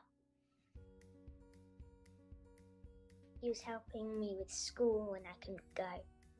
So my teachers put him on my desk, and then I could put my hand up on David and he would light up, and then I could unmute myself and say the question. I could wear my pajamas and nobody could see. We got the books at home, and they used to go round the room and ask people to start reading it. So I could do that as well. We set it up on the iPad. There are all the emotions. There's the extremely happy. There's the curious. The thing I liked most about David was that he kept me in touch with my friends. So we'd play a board game or something, and then I'd roll the dice at home and say the number that I rolled, and then they'd move me on the board. My teacher's assistant took me on the school trip, and they were all looking at the robot. There's the snooze. There's the hand up.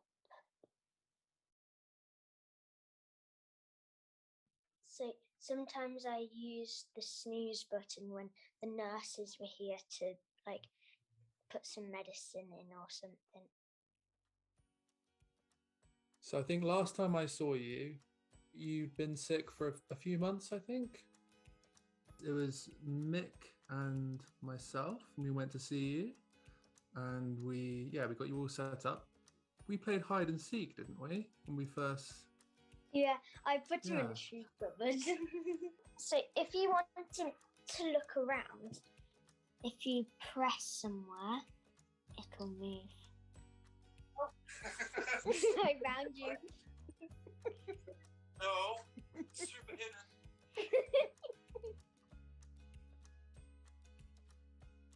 When I was using David at the hospital, it was weird that I could do school at hospital, but cool because I didn't have to go to school.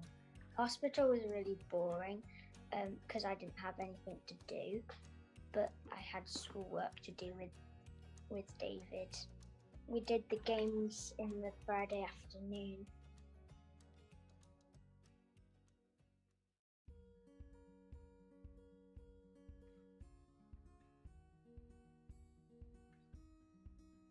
They're beads of courage. Like you have all the beads for different meanings. That's general anaesthetic. That one's for ambulance. White one's for chemotherapy. That's the ending. 2013 beads. David helped me to go back to school because I didn't have to do all the work again. I liked that my teachers knew that I knew the answers still. And she got into the top sets in class. So David helped to do that, didn't you? When she moved over school, you got put in the top groups, didn't you? So she really didn't suffer too much at all because he helped her so much to keep in touch, and he made it more fun for you, didn't he? You know when you gave David back? Bye-bye, David. David is out and about the world helping more kids. My name's Will. I'm a C4 tetraplegic following a cycling accident in July 2012. I got back into gaming in 2013 when I found out about Special Effect. The first time I came, I really didn't know what to expect. I've been playing a lot of games prior to my accident, and of that, FIFA was one of the main games I had played, and literally within half an hour we had the shoulder switches and had FIFA set up. I've got movement of the shoulders to limited hand movement, so I've got two shoulder switches. They can be set up for whichever trigger button you need them for.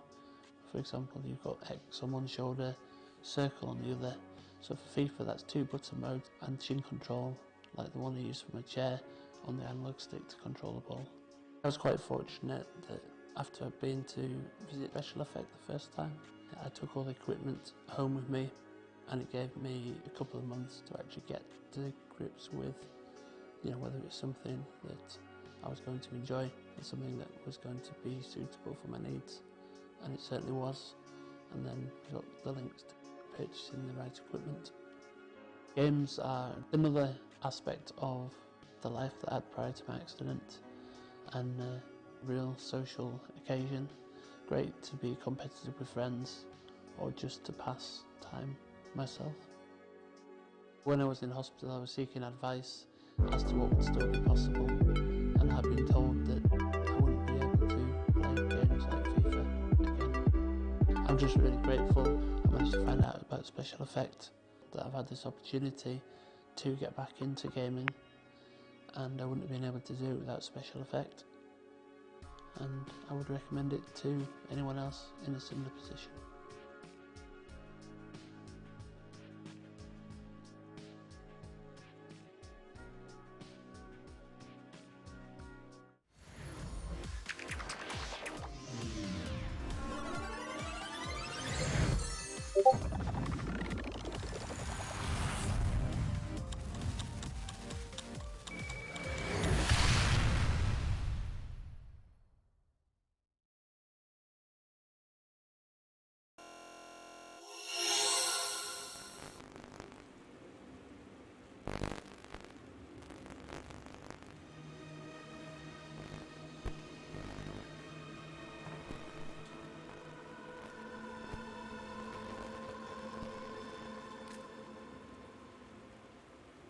I am back, guys. Welcome back to the stream. Sorry about the long wait, but I am back on tour with the dojo some more.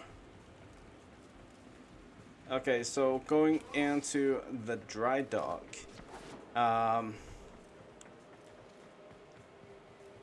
Yeah, one thing I can say about the dry dock is that thanks to our constant lure theme here, I've been inspired by some dojos that I've visited, and saw some concepts, and I saw some ways people did things, and I thought, what if I make most of the dojo look like the mantle? Well, the mantle at the time. And yeah, if I make the rooms look like the mantle, like a constant theme going on throughout the dojo, aside from like any of the stuff that we're looking to enter in dojo competitions, I thought people would know we're a Lua clan. People would know our clan is based on, like I said, Lua.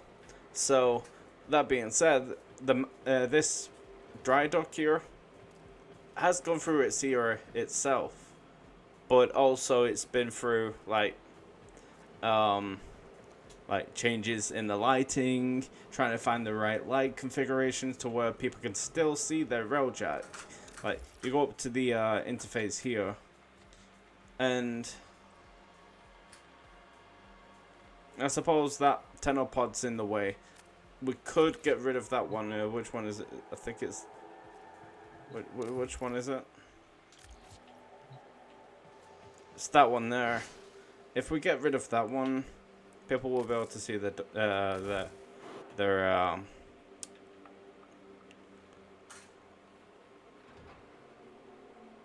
so that one. Yeah, that one. If not, I'm gonna have to put that one back. Let's see.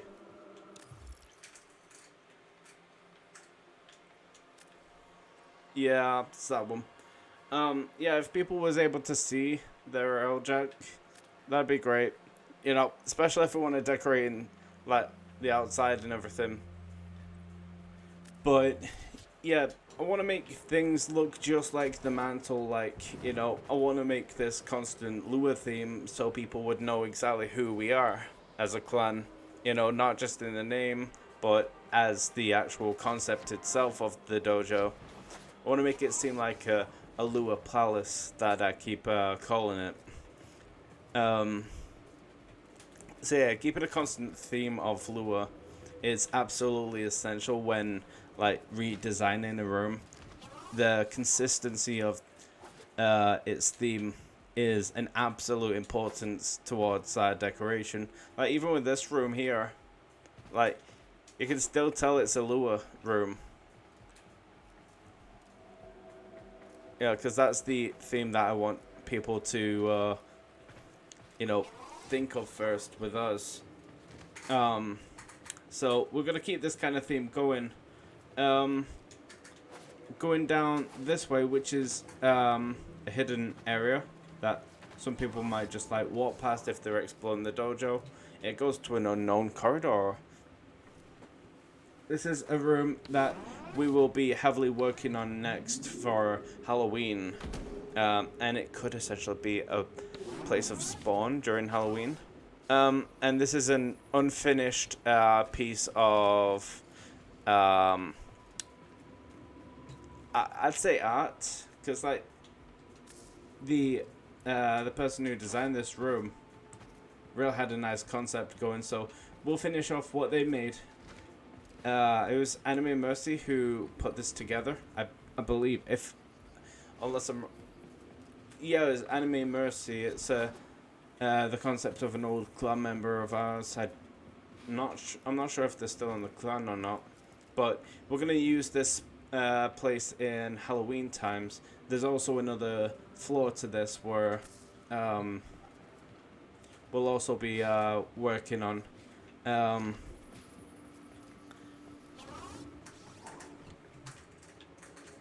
Yeah, we'll work on this area a lot more try and get some of our decorators to help work on this room with us, and then get it ready for Halloween. And Halloween will be so different than last year's Halloween. This will be a area of spawn. And as you go up to here, it's not well lit, but it will be. Yeah, I'll change the lighting of this place, but as you go up to this part here, it actually brings you to the Nabarus story. Yeah, this is where you'll spawn. And to the left-hand side is where the trade terminal's gonna be. And to the right-hand side is where the vault is gonna be. We could probably make it into the reactor rooms to, like, give the reactor rooms more, like, usage, you know. Rather than have them just be a source of power for the dojo, we could have them be in, oh, what's this here? Yeah, it seems like someone lives here. You heard that? Is that a fire alarm or like? Oh, no. Yeah, it was. Right, we're gonna have to close it with the dojo tours for now, but in the next Warframe stream that we have, we will be going through this room again, showing off, yeah, we'll be showing off the, like, the progress that we'll make on the room, and yeah, that should be fun. We are going to press on to marbles on stream, so let's get that game up. Let's see, game capture,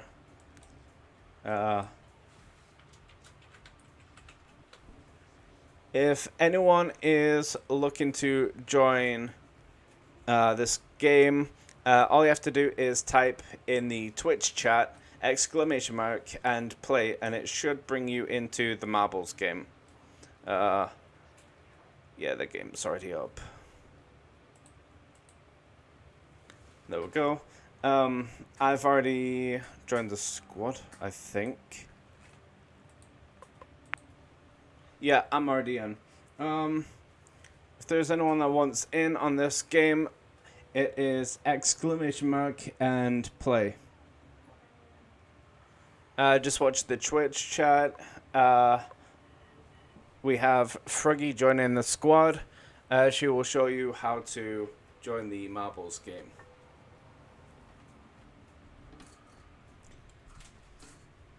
There's a little frog emote. Keep watching the stream. It's in one of the yeah,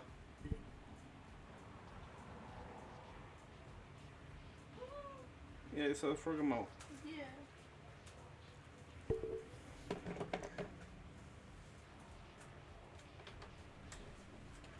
I've been thinking, operator. I thought you'd want to know. Okay, if everyone's here. Is this everyone? I think this might be everyone. I'm gonna give you guys 1 or 2 more minutes to join the squad here in the game. ! And play.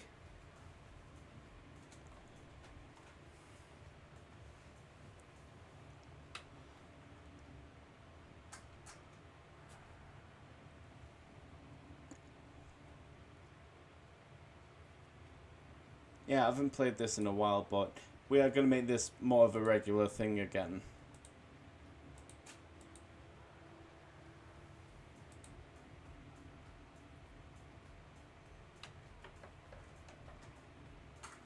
Alright, I think this is as much as we'll get for now. Alright, we're going to start.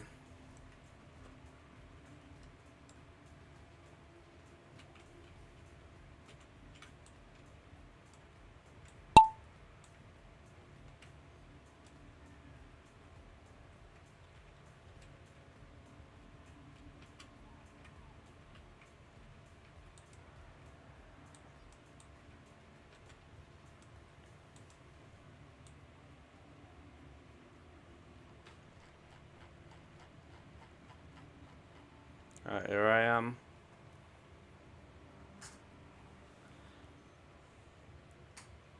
slow start, but I reckon this will go fast very, very soon. Alright, it looks like we're picking up speed. Going down, going up. Yeah, we're picking up speed here. Here we go, here we go, here we go, here we go.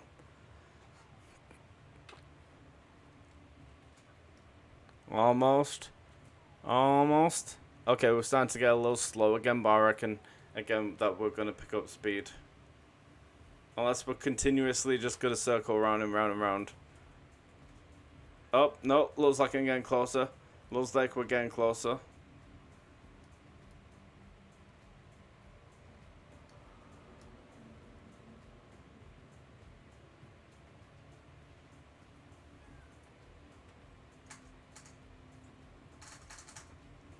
Oh, so close.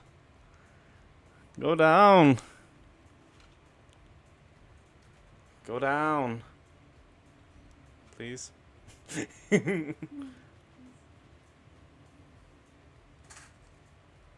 going around the edge.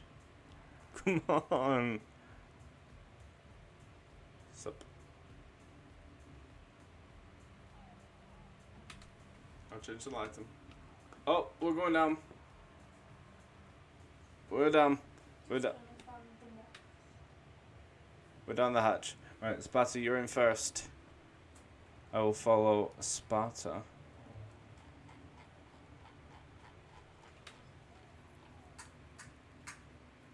Oh, don't fall off the edge. Yeah, there we go. Down you go, down you go. Boom.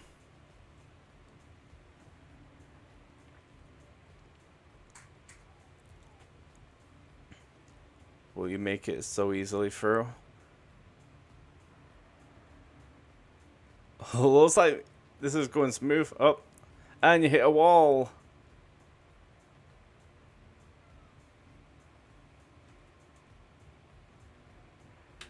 Oh, we make it through. We make it through. Oh, this is satisfying. Oh, I make it through, no problem.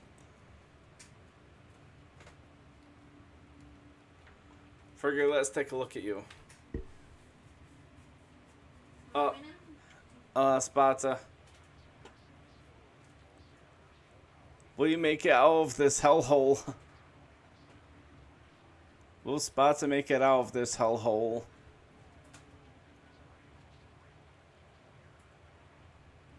Only if the wall would have hit you, you'd move a lot faster. Wait, is me and Froggy stuck? No.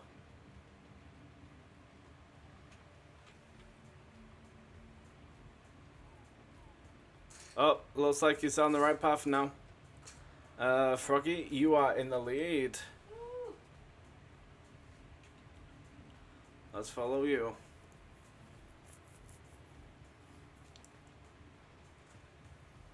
And you just got fired out the cannon. Whee!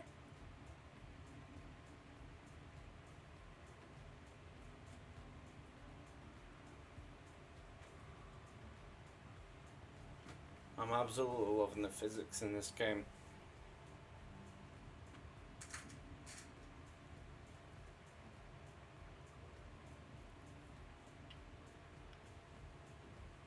Yep, there is no stopping you, Froggy.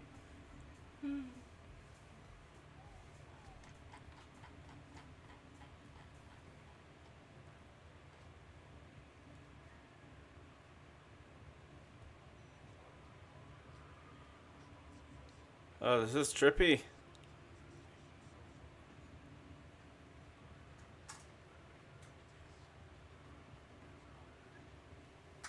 Oh, huge obstacles for you.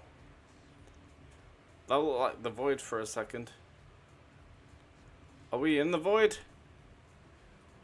We're in a void. It looks like a void. I think we're in the void.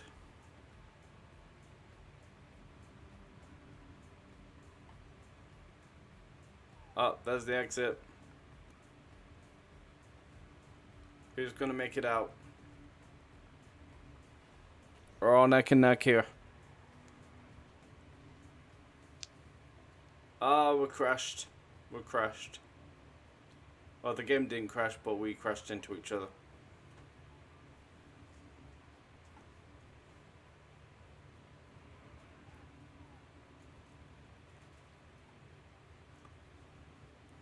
I miss doing this. Did you?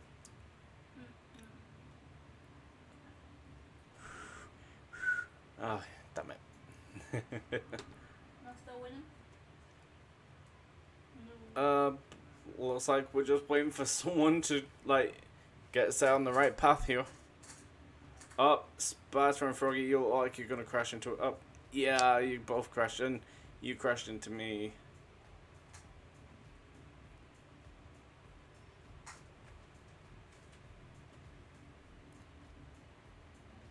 Oh, Sparta.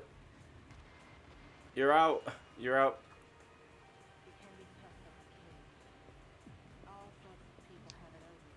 I nearly got out. But Froggy, you just had to knock me away from the exit. You had to keep me from leaving.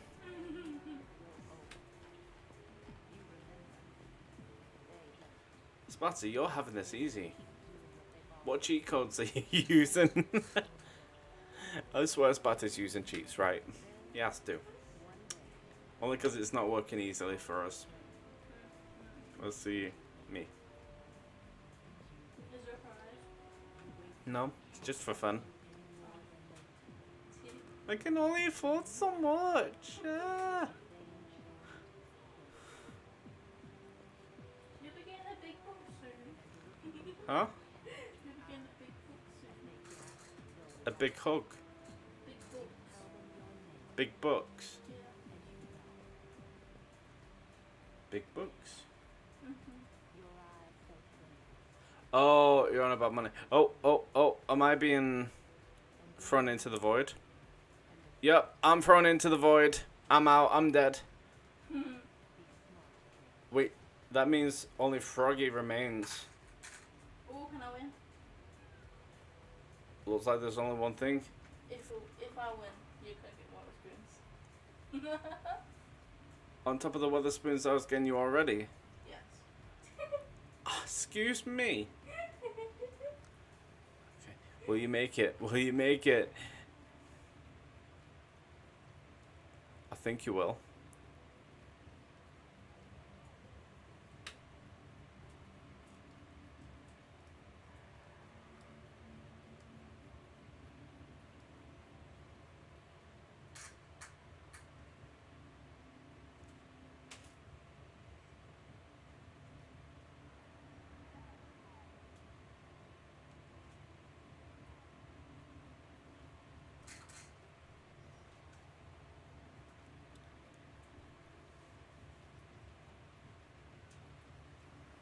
Alright, now you gotta crash through these boxes. This is actually a real fun map. I like this one.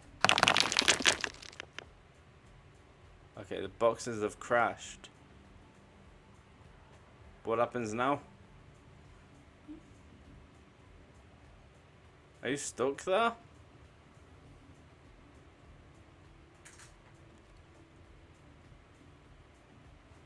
I think you're stuck there.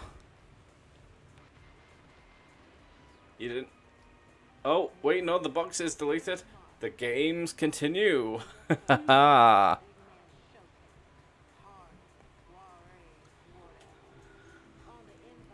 Maybe there's hope for you after all.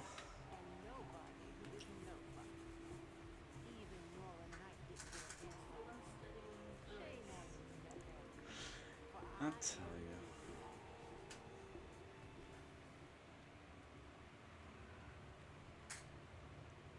Alright, you're going up the chute. There's still plenty more to go with this map, surprisingly. There's so much to this map. Is there a way to favorite this? Because like, I actually like this. I could do this for giveaways.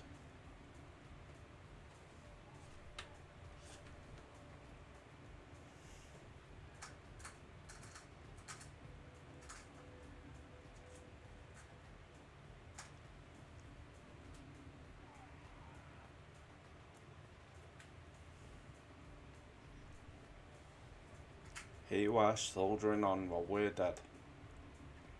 Yeah, I think this is the Void, by the way.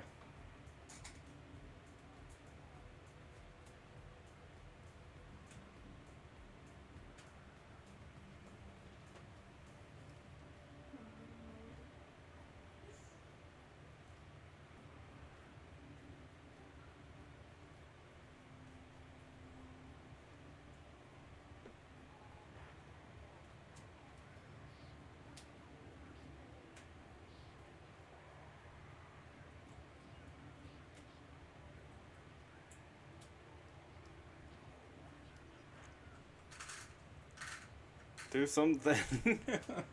Fall through one of the holes. Oh, there we go.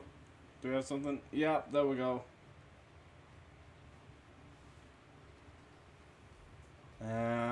Boom.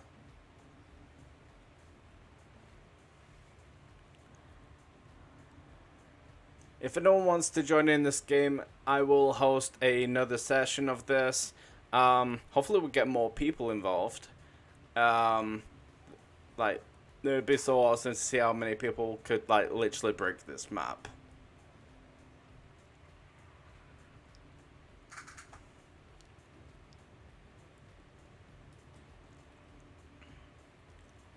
And down the stairs.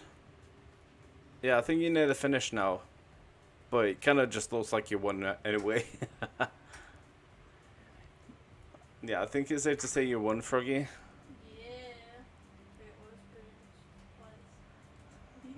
I tell you. I tell you.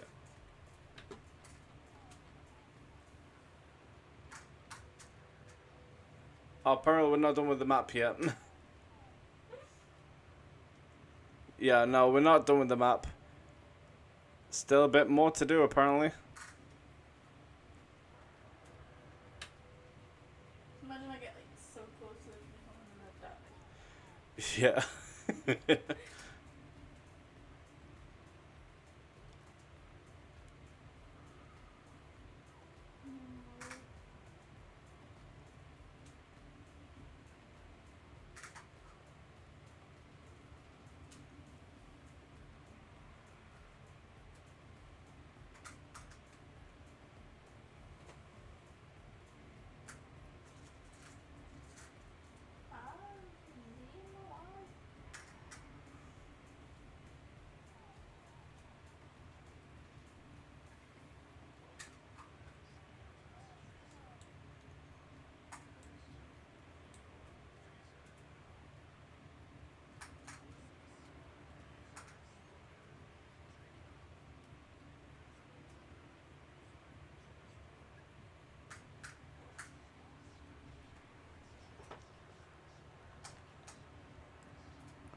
Yeah, it seems that.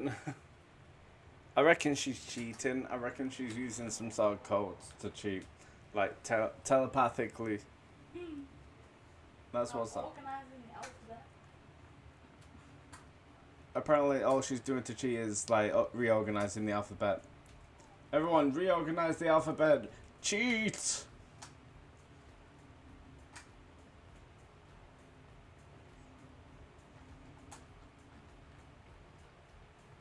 Oh, I think you're near the end. Oh, no, that's just a portal. Yeah, there's more to the map. It's such a big map.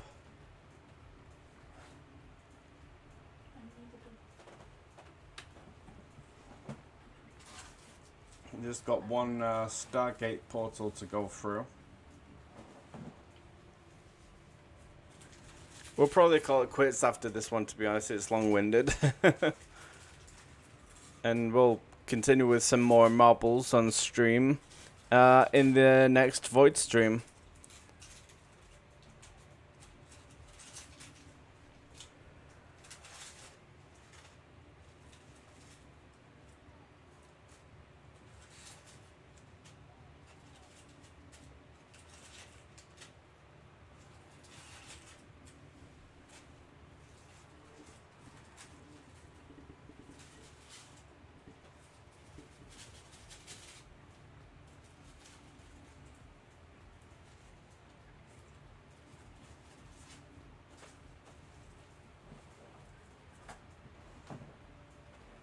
And looks like you are about to hit the finish line, and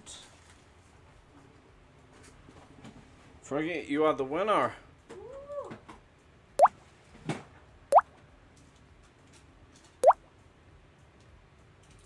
And your soul fell into the void.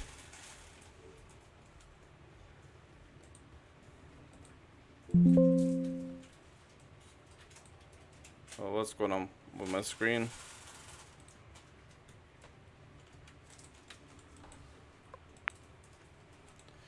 Boom. Okay, let's just click that off for now.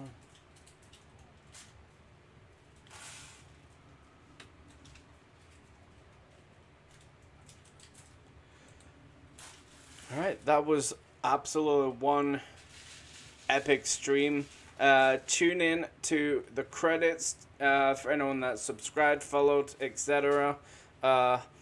I really hope the ending credits work, but just in case, thank you everybody who partaked in this stream, and I look so forward to the future with the Nightingales of Lua. I will see you guys around. VoidKid out, and Froggy Kiddo out. Alright, see you guys in a Void stream. We got some more Skyrim coming tomorrow.